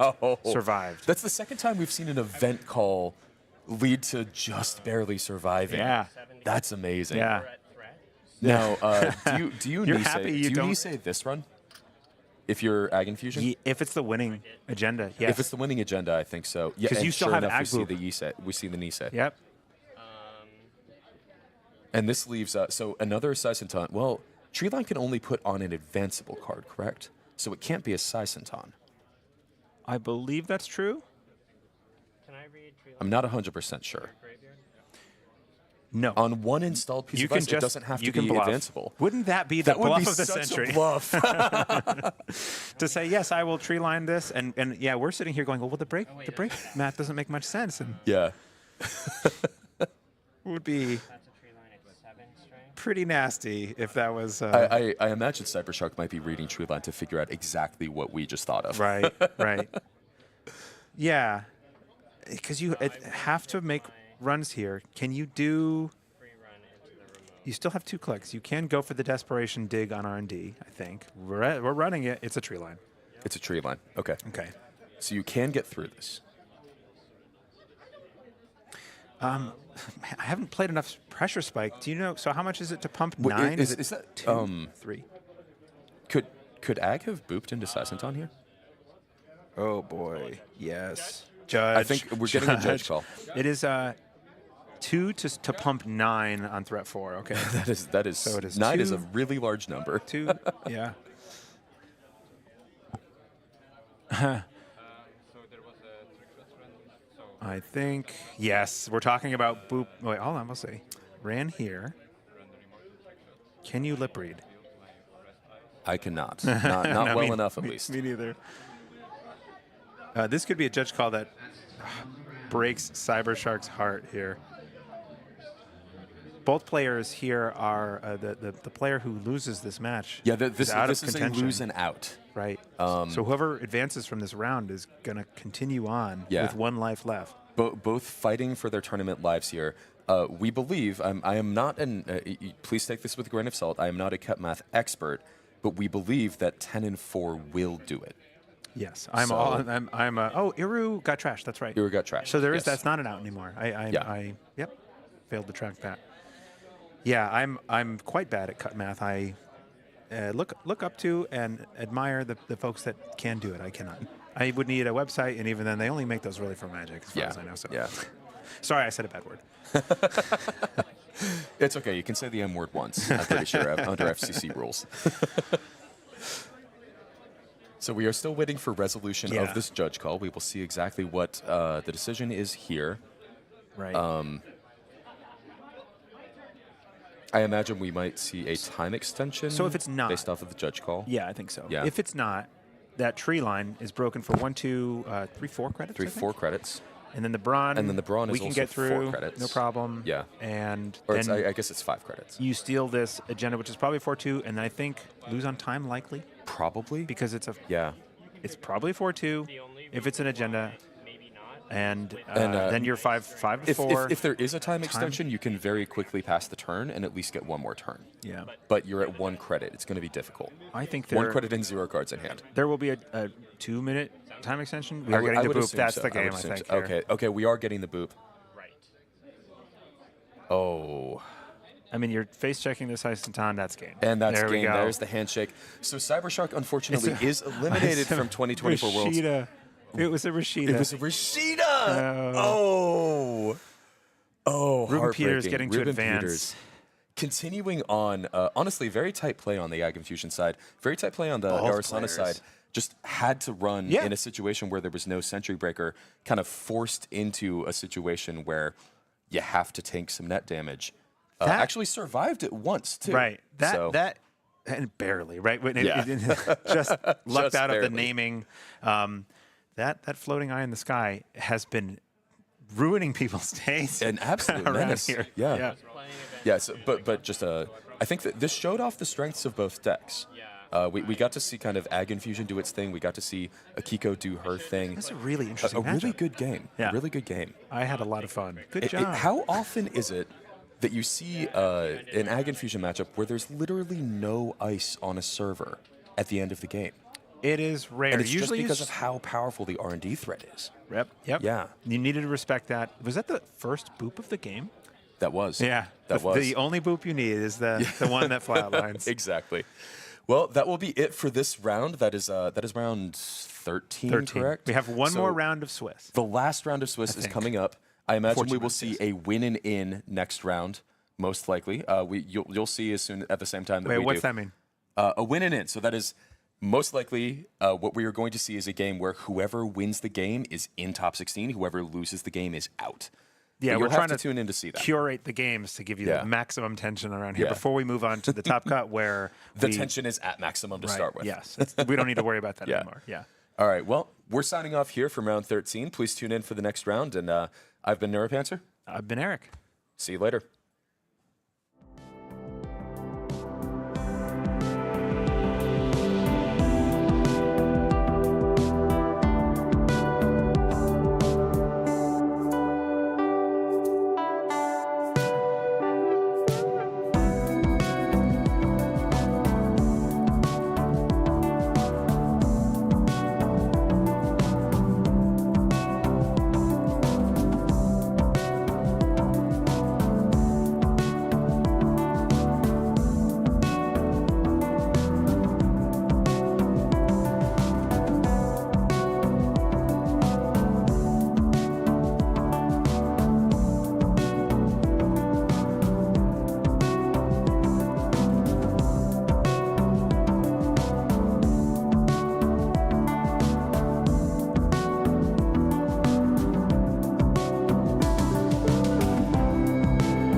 Welcome back to the Netrunner 2024 World Championships here in San Francisco. I am Neuropanther, he, him. I am joined by Juniper, she, her.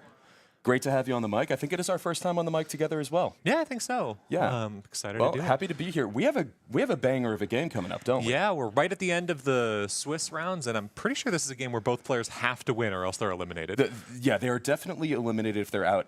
I'm not the cut math expert, but I believe it is a win and in.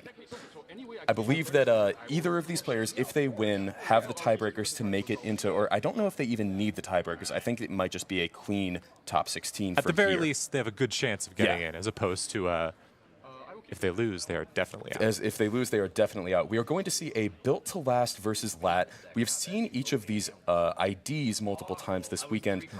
I do have some inside information from talking to Ion Fox that this is not your typical Wayland built to last. So I'm looking forward to seeing some of the tricks that are here. This is Ion Fox versus CTZ, Andrew Cortez, the hometown hero trying to take it home for San Francisco. Ion Fox came here all the way from Singapore. Wow. Yeah. I got to cheer for both of them, honestly. Absolutely, yeah. It's sad when you see two people who you both want to win. I know, That was me I yesterday know. during the QTM game, just watching it, being like, I want both of them to make it. I know, I here know. we go. Like the good news is one of them's guaranteed to make it, but the bad news is both of them can't.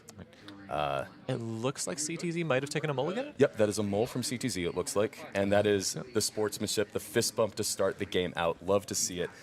Here we have the first turn for BTL, drawing the mandatory draw, taking a quick think, rearranging the mat. As a base question, how dangerous do you think a mulligan is and the lat deck? Because with some decks, it's a very worrying thing, but with the lat Yeah. deck, I feel like there's enough tutors and enough consistency that you can mulligan a little bit Yeah, safer. absolutely. And I think part of the big thing is one of the most important pieces of consistency isn't in your hand at all. It's the fact that you just get the steady draw from your ID. True, yeah.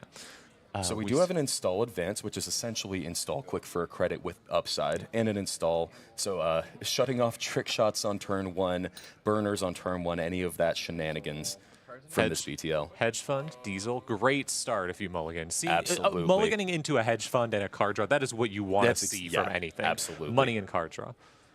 That's my advice to all that I always give the new players. Is like, do you mulligan a hand? Look at your hand. If you have card draw, if you have money, and if you have something to put on the table, you're set. What a turn one, especially after a mulligan. That is a gamble, a diesel, an SMC, and a creative commission up on 13 credits, getting the lat draw.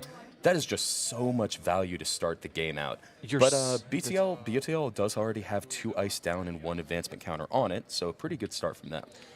It's a question of how much they can res though, because with the 2 ice and only taking credits so far from that up. Well, there's the hedge fund. That was what I was going to say. If there's no hedge fund, you can't res both of them potentially. But with this, that's at least enough credits to maybe at least threaten both of them. CTZ can't take the approach of running one server, seeing a big ice, bouncing, and then immediately running the other safely. Right.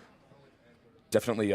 So in this BTL list, I don't know exactly what ice this BTL list is on, but you would probably imagine things like Pharos, Tree Line. So some face checks that are a little bit nasty, but some where you basically just bounce off and maybe the corp gains a little money. Seeing the install and then immediately click telework contract. Yeah, telework contract, another one of those where it just gives you steady value over time. Lat loves getting steady value over time because the more times you trigger your ID ability, the more value you get from it.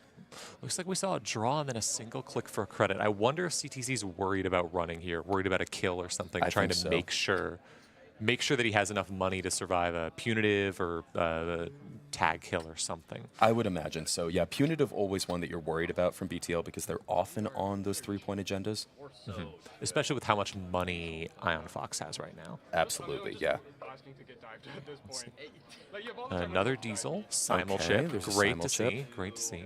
Yeah. Simul chip basically says, as long as I have the money, I can use my SMC, get it back, and be able to break 2 And different here we go. types Dirty of ice. laundry on R&D. Let's Okay. see. Well, we got a res here.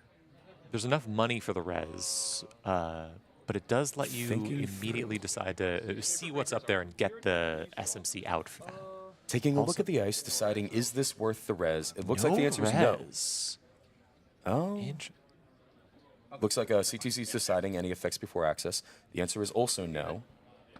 and that is just going to stay 5 credits into CTZ's pool. Nothing you can do there, but it is good info. Oh, and It is. trick shot in hand. Ooh. Oh, that's good to have, especially with that SMC out there. Is that the 3rd commission already? Maybe. That's so strong starting out because it is such easy money. It's so much money. Like on 22 credits already with a telework on the board, just how do you compete with that? Especially because you see the SMC out right there and the simulchip. Like worst case scenario, CTZ could just run through any ice by just spending time. Oh, that's a tree line. Tree line of that. So that's got to be a Pharaohs, almost certainly. You would think so, yeah. It could also potentially be something like a Whoredom. I do know that this BTL is on some tricks, and I have heard there's a trick shot. Oh, here's a trick So- shot. So Ion Fox has to think not just about the ice on R&D here, but also about the ice on the remote server, because Trickshot lets you hit the R&D, but then immediately leave and run on the remote server as well. So if you res the ice on R&D, you can potentially res 3 ices, which could Okay, potentially here's a tree line. So Alright. this is going to force a barrier breaker install if CTZ wants to get through and see these 2 cards. The dream from Ion Fox is 3 pieces of ice, all of which he can res, and all of which are different. So you can't simulchip back the SMC to do this. So this is the pressure spike that does line up well against tree line without any advancements, but with the advancement, that is 5 to break. You know what pressure spike is amazing against, though? It's amazing against Pharaohs. It is. It is. Well, it's amazing against once Pharaoh you get the once you get the threat yeah. 4 online, but once you hit that, it just destroys Pharaoh. So that's definitely a good thing against this sort of Wayland deck that is almost certainly running a Pharaoh, especially if you're running Tree Line. Okay, that's one. I didn't see the first card. The second was an ice. It looked like an Aket. Maybe? I think there was definitely an Aket, but I'm not sure. All right. I think the second one CTZ was. trying to decide whether or not to run on the remote now. It has to be looking at that and assuming it's probably a Pharaohs. How much does it cost to break? Can we see pressure spike? I think you have to boost 3 times to get up to 10 before stretch. So yeah, that would be that is 6, 6 7, for 8, 9. So strength. 9 to break through Pharaohs. That's a lot of money. But it is also a lot of money to res. It does cost 5 to res, or 7 to res. 7 to res. So it is pretty punishing on both sides. That would take Ion Fox to 0. And it would leave CTZ with more money here. Yeah. CTZ still has enough money to potentially build back up, while Ion Fox would be Oh, completely CTZ looking at the camera. All right, telling us to wrap up the commentary. It looks like we will see the Pharaohs res here. Yep, there it is. Not sure Ion Fox was super happy about having to res that Pharaohs. Definitely a little shake of the head there. Yeah, it definitely feels bad. You think you're going to be able to use that to keep the runner out, but seeing that, especially knowing there's the pressure spike down, which honestly doesn't break it for that bad. Like imagine if you had a cleaver out, that'd be so much worse. Yeah. Pressure spike's not great, but against a huge piece of ice, it's not terrible. And if it only gets better as time goes on. Yeah. No res on the next one, and then going in. I'm assuming, I'd guess a Rashida. Rashida? Wall to wall. Wall-to-wall.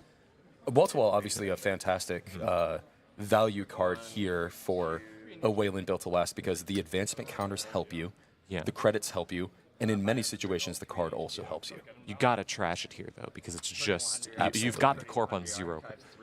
Oh, did he play both of those? 2 dirty laundries into archives is what that is. No. Oh, that's so rough. Dirty laundry archives, telework contract. I'm back up to 13 credits. Oops. Well, Ion Fox has nothing. 0 credits to Ion Fox's name. Actually, that's 7 credits to Ion Fox's name. Oh. And 1 bad pub. So obviously, too big to fail. Something big you to often fail. see in the outfit. Fascinating. Yeah. So too big to fail is very good with a lot of the tricks that this deck has that I've heard about. It's one of those where you oftentimes get down to low credits because you're fast advancing and need to bounce back quickly. Too big to fail, one of the best cards in the game at bouncing back from low credit totals. Absolutely. It's. I didn't expect to see it here. It definitely hurts a little bit if you're making a lot of runs. But does. If you're going really fast, and especially when you've just gone down to 0 codes, having that hand makes that feel so much better. It is dangerous because can too big to fail be trashed? It can. It is a 5 cost to trash though, so it's expensive. True. Let's see. Yeah, so potentially. So the wheels has come down on CTZ's side. That does give some value on remote runs where you are sure you're going to make it through.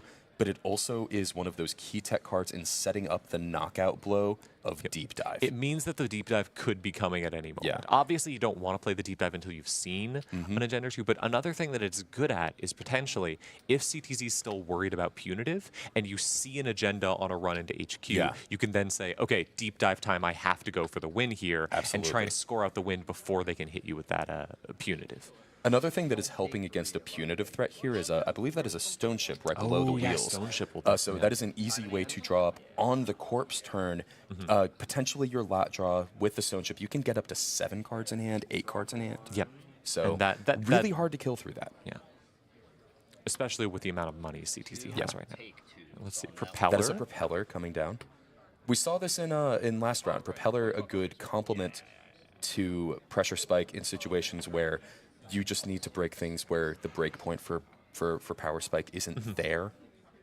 It only costs 1, easy to get down, very cheap. Very able to break like really small stuff, like if you see a border control or something. Yeah. Or in this case, a tree line. Yeah. Hannah Wheels is apparently shooting Ion Fox. I'm not sure what that gesture was exactly. I think he was riding. Oh, that on would the makes Ion that on makes the more sense. That wheels, makes more sense. right? Yeah, it's the skateboard trick, the patented CTZ skateboard trick. I love skateboard tricks. Skateboard tricks is my favorite term in Netrunner. It's so good. It's so good. Oh, so Ion Fox bouncing back though very well from 0 with the hedge fund now back up to 15 credits. Can almost certainly res all of the ice on the table here. Yep. I imagine probably just trying to find some of these either fast advance plays or good things to jam in the remote like a Rashida. Because although the remote is breakable, it's not going to be fun to break the remote. Ion Fox has to be thinking about how they're going to keep CTZ out of that server. What are they going to do to potentially start something in there? Because the Pharaohs is now a known quantity. It is 9 credits to break, but it is only 9 credits to break. And if your opponent has 9 credits, they can't get through it. Oh, and there's an SMC. Here comes an SMC. All right, so that means SMC once with again 20 credits. Once again, CTZ can get into any server, can get into that R&D, can get into HQ, and with the simul chip the simul chip can't recur it if he doesn't have another MU, right? Needs another MU. console. I would imagine that this lat is probably on potentially an Anacom. What Wait, card is that in Archives? Is that? I don't remember the name of this card. Jemison cards? I think so. It's the Jemison. What? Is that the Jemison forfeit and agenda card? Oh, that is an Atlas out of hand. Sorry, we got so distracted by the Priority construction. There we go. What on? It is a I double guess install piece I of guess ice that from puts out HQ. another Pharaohs almost certainly. And pretty 3 great. advancement tokens on the ice. Yeah. Anyways, a CTZ scored 2 points. We were so distracted by seeing. Priority construction. Seeing priority construction, but not placing it. I gotta put priority construction in my deck. That's amazing.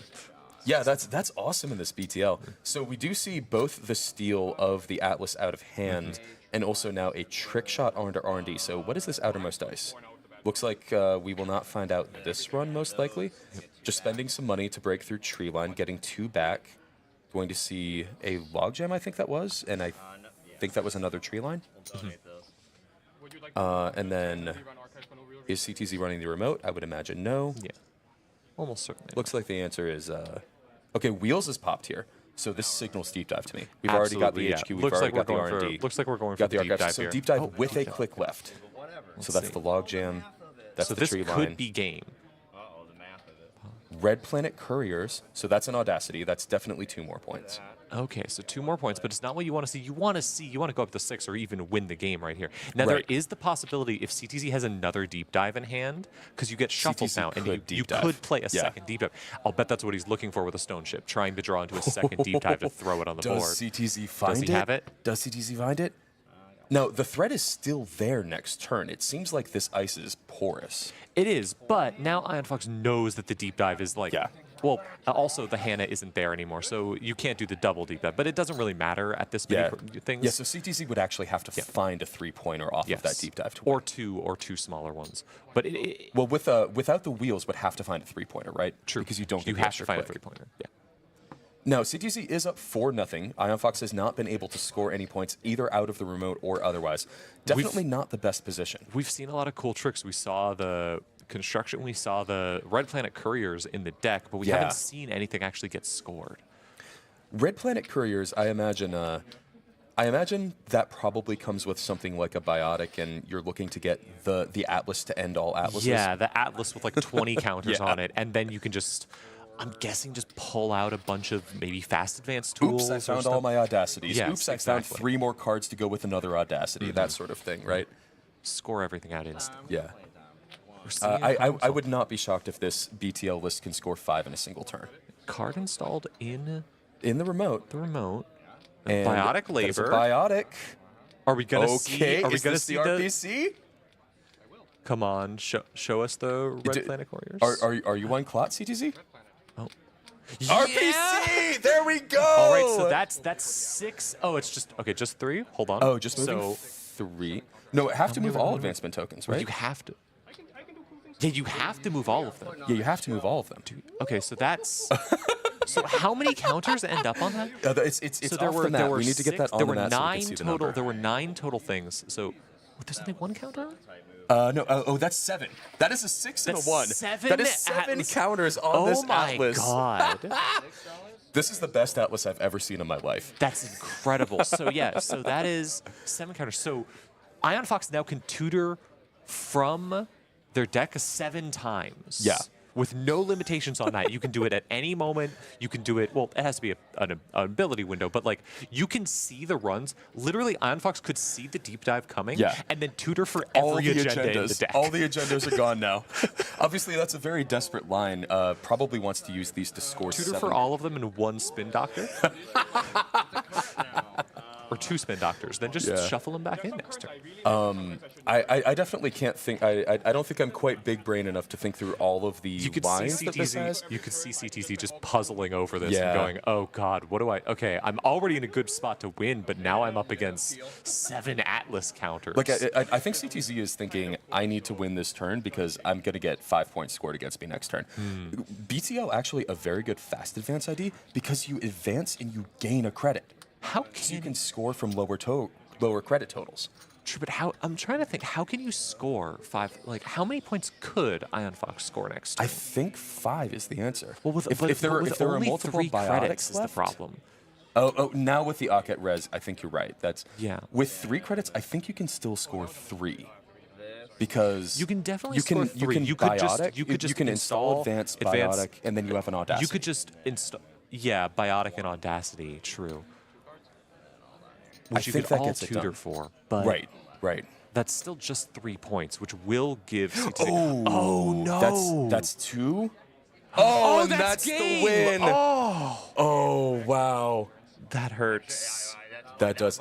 I think this game was much closer than the final score line is going to show. Absolutely. I think that was a desperate thing right there. That seeing 2 off the top right there was a great play by CTZ, seeing that coming and just pushing so hard. And we make the joke of CTZ just kind of has the magic touch. He's able to just rip agendas when he needs them. But a lot of that comes down to game knowledge. He's really good at reading the board state, knowing where the agendas are, and making the right runs with surgical precision at the right time.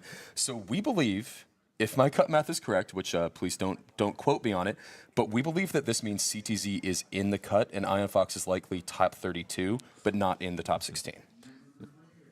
All right, yeah. What? CTZ knew. He never didn't have it. Whatever you're typing at home, you better be saying CTZ always had it. Chad, if you flame CTZ, he will come to your house and he will burn it down. Yeah. Be aware. He will play trick shot on your house and steal your agendas. He will show up at your locals. He will deep dive into the foundations of your house and crack them. Well, what a round. That was an exciting great game, round. wasn't it? We've got a good bit of time now because that game went pretty fast. I think we're going to take a quick break here and then potentially come back and talk about the standings and the possible top cut. Yeah. Yeah, we'll see who comes back for that. Awesome. This has been a great game, It's really fun to be on stream with you. Absolutely. I'm really excited for the top 16. Yeah, I'm signing out for round 14, at least for now. I'm Neuropanzer. I'm Juniper. And we'll see you all in a bit. See you in a minute. Trust the Whaling Consortium. Build to last.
The Whaling Consortium. Builder of nations.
Hello and welcome back to the Netrunner 2024 World Championships here in San Francisco. I am Neuropanther, he, him. I am joined by Eric, he, him. And Juniper, she, her. Great to have you both back on. We're here to talk a little bit about the top cut, the current standings. The round is still ongoing. There are still some important games being played, so we don't have final results yet, but we do have a few results that are ready to talk about. Juniper, do you want to take us away? I think we know some players are locked for the cut, correct? We know the top 8 players at minimum, top 9 actually now, that are definitely confirmed will be in the top 16. We can look at those. Below that, can't confirm anything. We have some results in, but because of the strength of schedule being weird, not going to lay any claims. But we can talk about who might be in. Top 9, though, is confirmed. Definitely Jai is in. Who went undefeated yesterday, aside from an ID. I believe has not played a single game of Netrunner today, has ID'd all the way through. ID? Was on ID'd 3 games in a row. 3 in a row. Didn't have to worry about it and was completely fine. I believe Jai could have lost 3 games today and still made it. Yes. Potentially. Yeah, But potentially. either way, Truly it was the just people's champ, truly Wisan Al-Jaib, has had a dominant tournament absolutely this weekend. incredible. Yeah. First They Worlds, went too. Wild. I think so. They went Yeah. 10 and then tied for the last game with an ID yesterday. 10 games in a row winning. That is absolutely incredible. Jai, I believe, just said that there's a potential that one of the rounds of the Top Cut might be a problem as far as scheduling because he has an interview like at 6 p.m. or something like that. Like a So we're university hoping- entrance interview. I That's believe. right. Yeah. Yeah. So, given the way the top rounds work, if he just wins everything, we can potentially make that work. Sure. Because then he'll get Yeah. a long break for losers. So, Right. Well, So no pressure. Jai, continue to be undefeated, and you won't have any issues. If history continues, we won't have a problem. If history continues, you'll be completely fine. And Jai is on Asa Group and Lat. There's a lot of Lat in the top. We've definitely seen Lat do really well today. We also have Rotom Appliance is definitely confirmed on PD and Lat. So the top 2 seeds actually are both PD, Purple and Lat. Now, Rotom, not quite previous world champ, but second place? a recent world champion as well. Really? Yes. Okay. I knew the name was very high up there, but it's been a minute since I've checked in on that. A dominant player again, extremely good at this game, and is still on Precision Design, correct? That was the deck that Rotom won the World Championships with. And, you know, like the Horseshoe Crab, it hasn't really evolved that much over the years. Still playing the same general idea today that he won Worlds with. The Reg PD, not like a big deal PD. Of course. The Reg PD that he's The playing. Regist of PD, the most precise of designs. And then Arizon on Reality Plus and Arisana. I love to see an Arisana. I'm really glad about this. All of these players absolutely dominant runs today. At least 10 wins, and then once you have 10 wins, you can ID at that point to confirm yourself making it in. Below that, we have Deer on PE and Lat. I'm personally, as a member of QTM, glad to see a PE in the top cut. And we did see that Lat on stream yesterday. Was a fantastic game. Yeah, it was a very great exciting. game. I've been chatting with D throughout the tournament, and they've just been like having such an emotional time going through rounds. There was one game where there was a loss due to a game loss due to something that happened on the stream, and then just has been working through it and just going, if I win, it's fine. If I lose, I will deal with it. I can move on. But it's been a big journey for D. Yeah. Very cool to see. Them not just making it, but making it to the point where they don't even have to worry about strength of schedule. Yeah. Absolutely fantastic. Below that, we have a few more. We have a Zinchling on Asa Group and Lat. The Asa Group undefeated, actually. The Lat going more 4-3, but still great, amazing run. And we did see that. We did see that Asa Group on camera as well yesterday. A kind of innovative take on it, more of a fast advanced take. It was Right, a fascinating. surprising one. And Zinchling is notably one of the big organizers in this area. We got to meet Zinchling at the meet and greet. Hold on. Oh, we are hearing announcements outside. I think that was a lost and found That was a announcement. lost I think we and can found. continue. At any point, for the record, at any point, they're going to actually announce the standings, Yeah. and at that point, we're going to cut to that if possible. Nope. Okay. After lunch. That's Oh, going to okay. come The after lunch. announcement's going to be after lunch. So we'll continue to talk about results as they come We'll in. talk about we'll continue to talk about the results that we know, that not confirmed, but like the things that we think. We should caveat too that it's possible that the strength of schedule might be slightly adjusted because I know that that the team at HQ was working on making sure all the strength of schedule got calculated correctly, because we did have a mid switch over from Cobra over to Aesop's Tables mid-tournament yesterday. Yep. That's why, as I've said, the top 9 places so far definitely confirmed. Everyone we've talked about confirmed to the top 16. Anyone in below that in strength of schedule, that we can't confirm. And that's why you said strength of schedule is weird. It's even weirder than it usually is, which is usually quite weird. I can't figure it out, and now it's even weirder. If you understand Top Cut, please explain it to us in chat. Message us. If you were in the venue, please come back to this room. Yeah. Can someone post this is going to make no sense to most people. Can someone post the John Boy's Bach text, but just about Top Cut math? That would mean a lot to me personally. Someone hopefully understands that. Anyways, we have Nike Ride is also in. Zinchling, Nike Ride on Aster and Sable. The first non-green in our top cut so far. 3 Aster groups so far confirmed. Yes, so Aster Group has done very well this weekend. Followed by Santa is also in, I believe. Let me double check that real quick. That Santa. And there is even more Acer Group on the way down this list as we follow. Yeah, so Asa has done very, very well. Surprising. Santa is confirmed. Santa is confirmed. Okay. With Ag Infusion and Freedom, which is great to see. Ag Infusion and Freedom. What a fun combination. After seeing so many purples and so many greens, seeing that. And really Freedom is just a nightmare matchup for some of the decks that we see in this top cut, because not having to actually play trash costs is so good for decks that want to go horizontal. It's really it's got a unique tool set for dealing with surprising things. And also able to get kill pieces from hand, for instance. I think potentially a very, very good answer to this meta. All right, and then we have Talk is also in, confirmed. Asa Group and Lat. We've seen a lot of Asa Group, and Lat seems like a very powerful thing. Another local. Yep, and then the last one on our absolutely confirmed list, Seb K. That is such a story. Seb K started out 1 and 2. Oh, wow. Submarined all the way back up to the top. Incredible. What because a run. Ended up going now that's going to be 11 and 3 because just won their last game. Just a casual 10 and 1 run after starting 1 and 2. No big deal. Absolutely incredible play there. Yeah. Oh, we're announcing top 16 now. Okay. It sounds like they are announcing top 16 out there. Are we able to cut to that, or? Santa, Seb K. Hold 1 second. Talk, Sokka, Timmy Wong, Passive Molt, The King, CTZ, Ruben Peters, and Yantuno. Please drop your deck lists off up front. Ooh, we missed some of that. Yeah. We got most of it, I believe. Hold for 1 second. Yes. If you refresh Top the Cut page, players, is it on the page we will now? see you at Let me see if I can. 1 o'clock for the first round of the cut.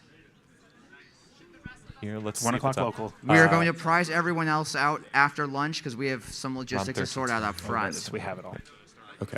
Still waiting for this. And now we're going to have some Give us startup 1 announcements. second to just get everything updated. Hello, everyone. We have a small announcement about startup. In the meantime, we can listen. We have a bit of a surplus of startup prizes. We realize that people really want the brands and the wheels. So if y'all are considering to play in startup, we will be making them significantly more accessible. We will be lowering the points requirements for wheels and brand. The amount that they will be lowered by is to be announced after round 1. So we want to make sure that we do have enough for everyone. And if you, for whatever reason, you don't have a startup deck ready, you may join in later rounds. So we hope to see you in startup. In addition, reminder that if you have not gotten your Worlds 24 pin, go see AMS at the front desk.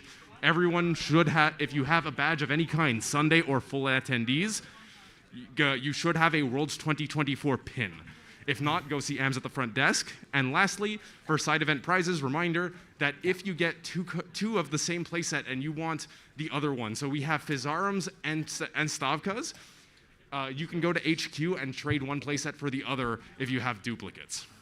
So that's it, and we will be repeating the announcements before startup starts. Thank you. Okay. Should we talk it over?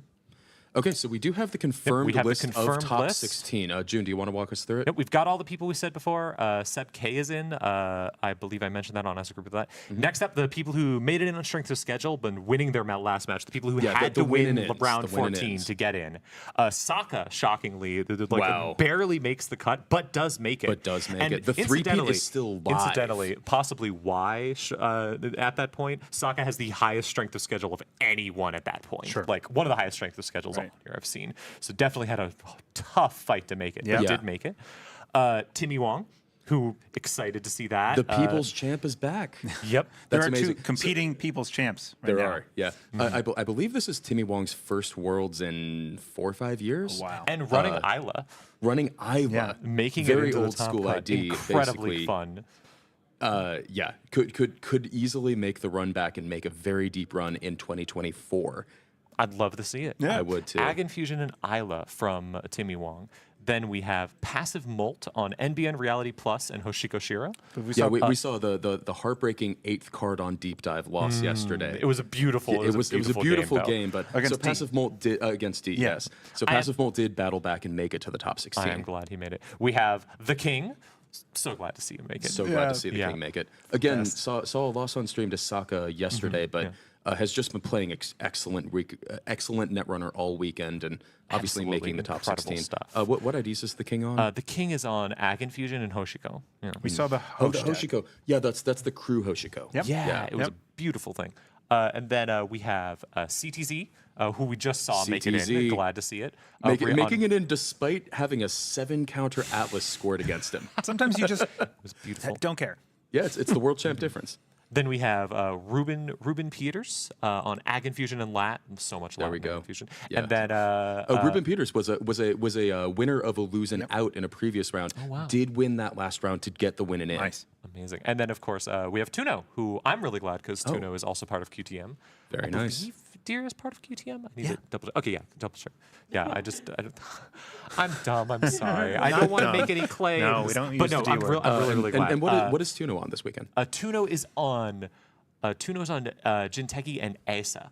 So PE. Oh, PE and Asa. I think that's Yeah. the only That's Asa awesome. in the Only top Asa. cut. Yeah. Yeah. So looking at that top cut, we are seeing only Sokka is on Wayland. That is the only Wayland in the entire top cut is back Sokka. back to roots BTL Glacier, which we saw on stream. Going for the run back. Yeah. Going for the run back. Basically the same deck. Swap up a few cards in it. There are 3 R pluses, and aside from that, no other yellow. Nothing Just else wow.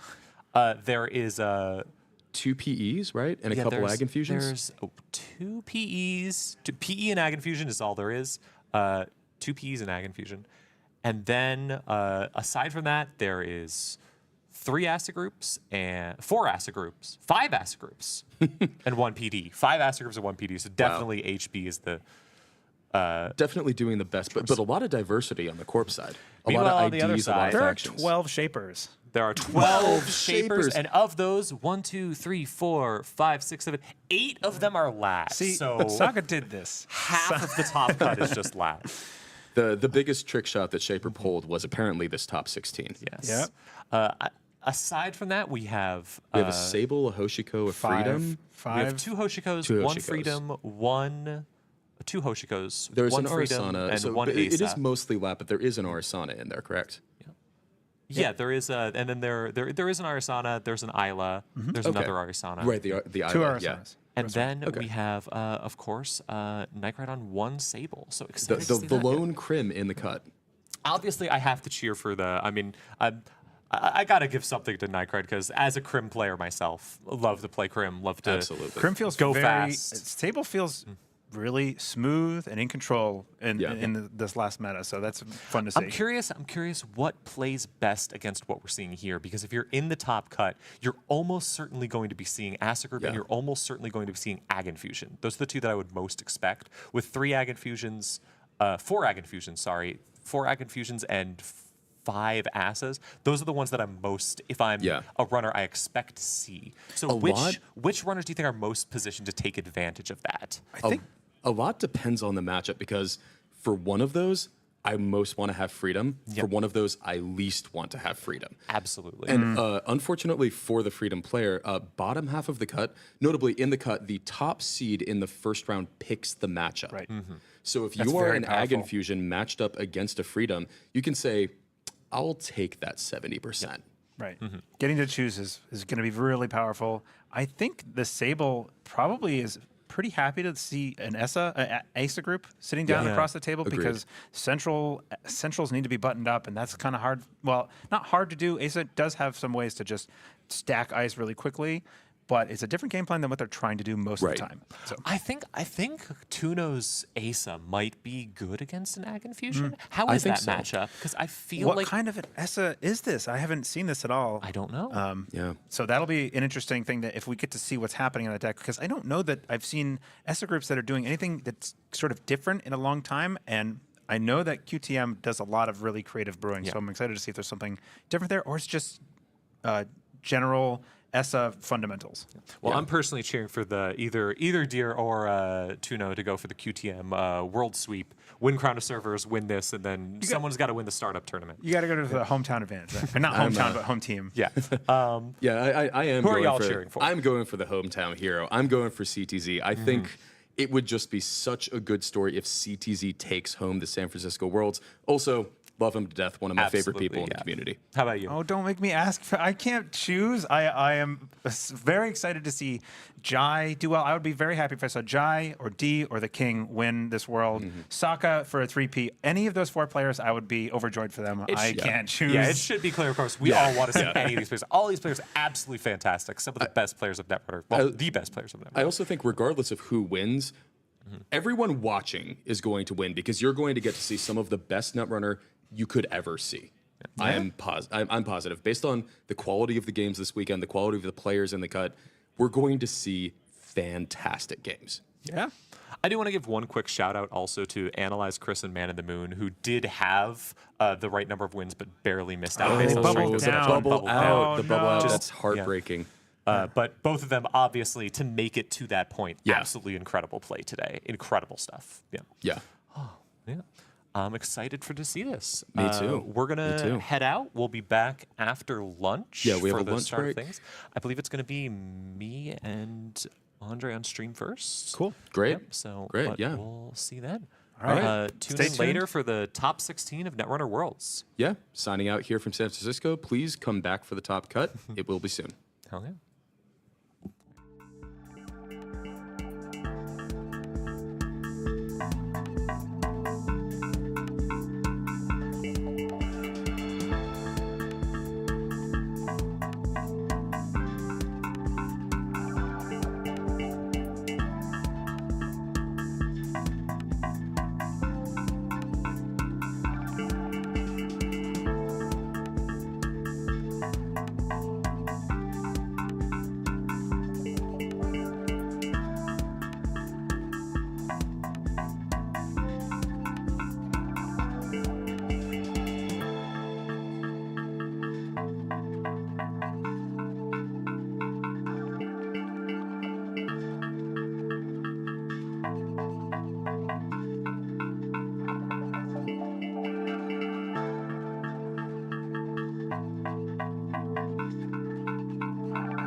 a signal.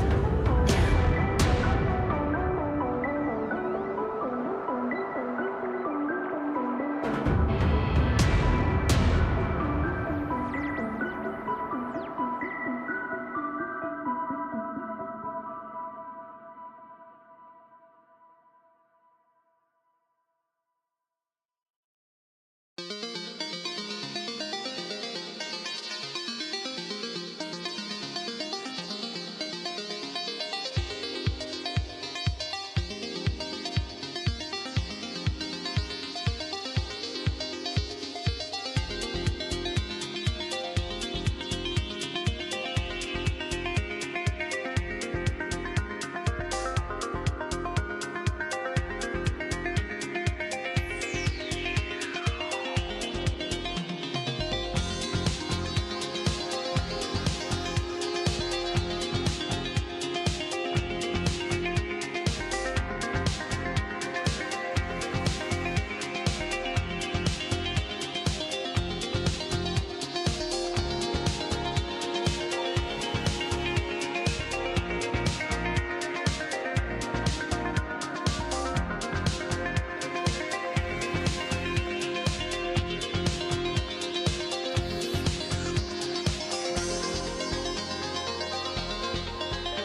you for volunteering your time to the Symbian Consumer Marketing Focus Group. Your opinions are valuable to us and we want to know what they are. Tell us everything. Everything. Everything. Tell us everything. Everything.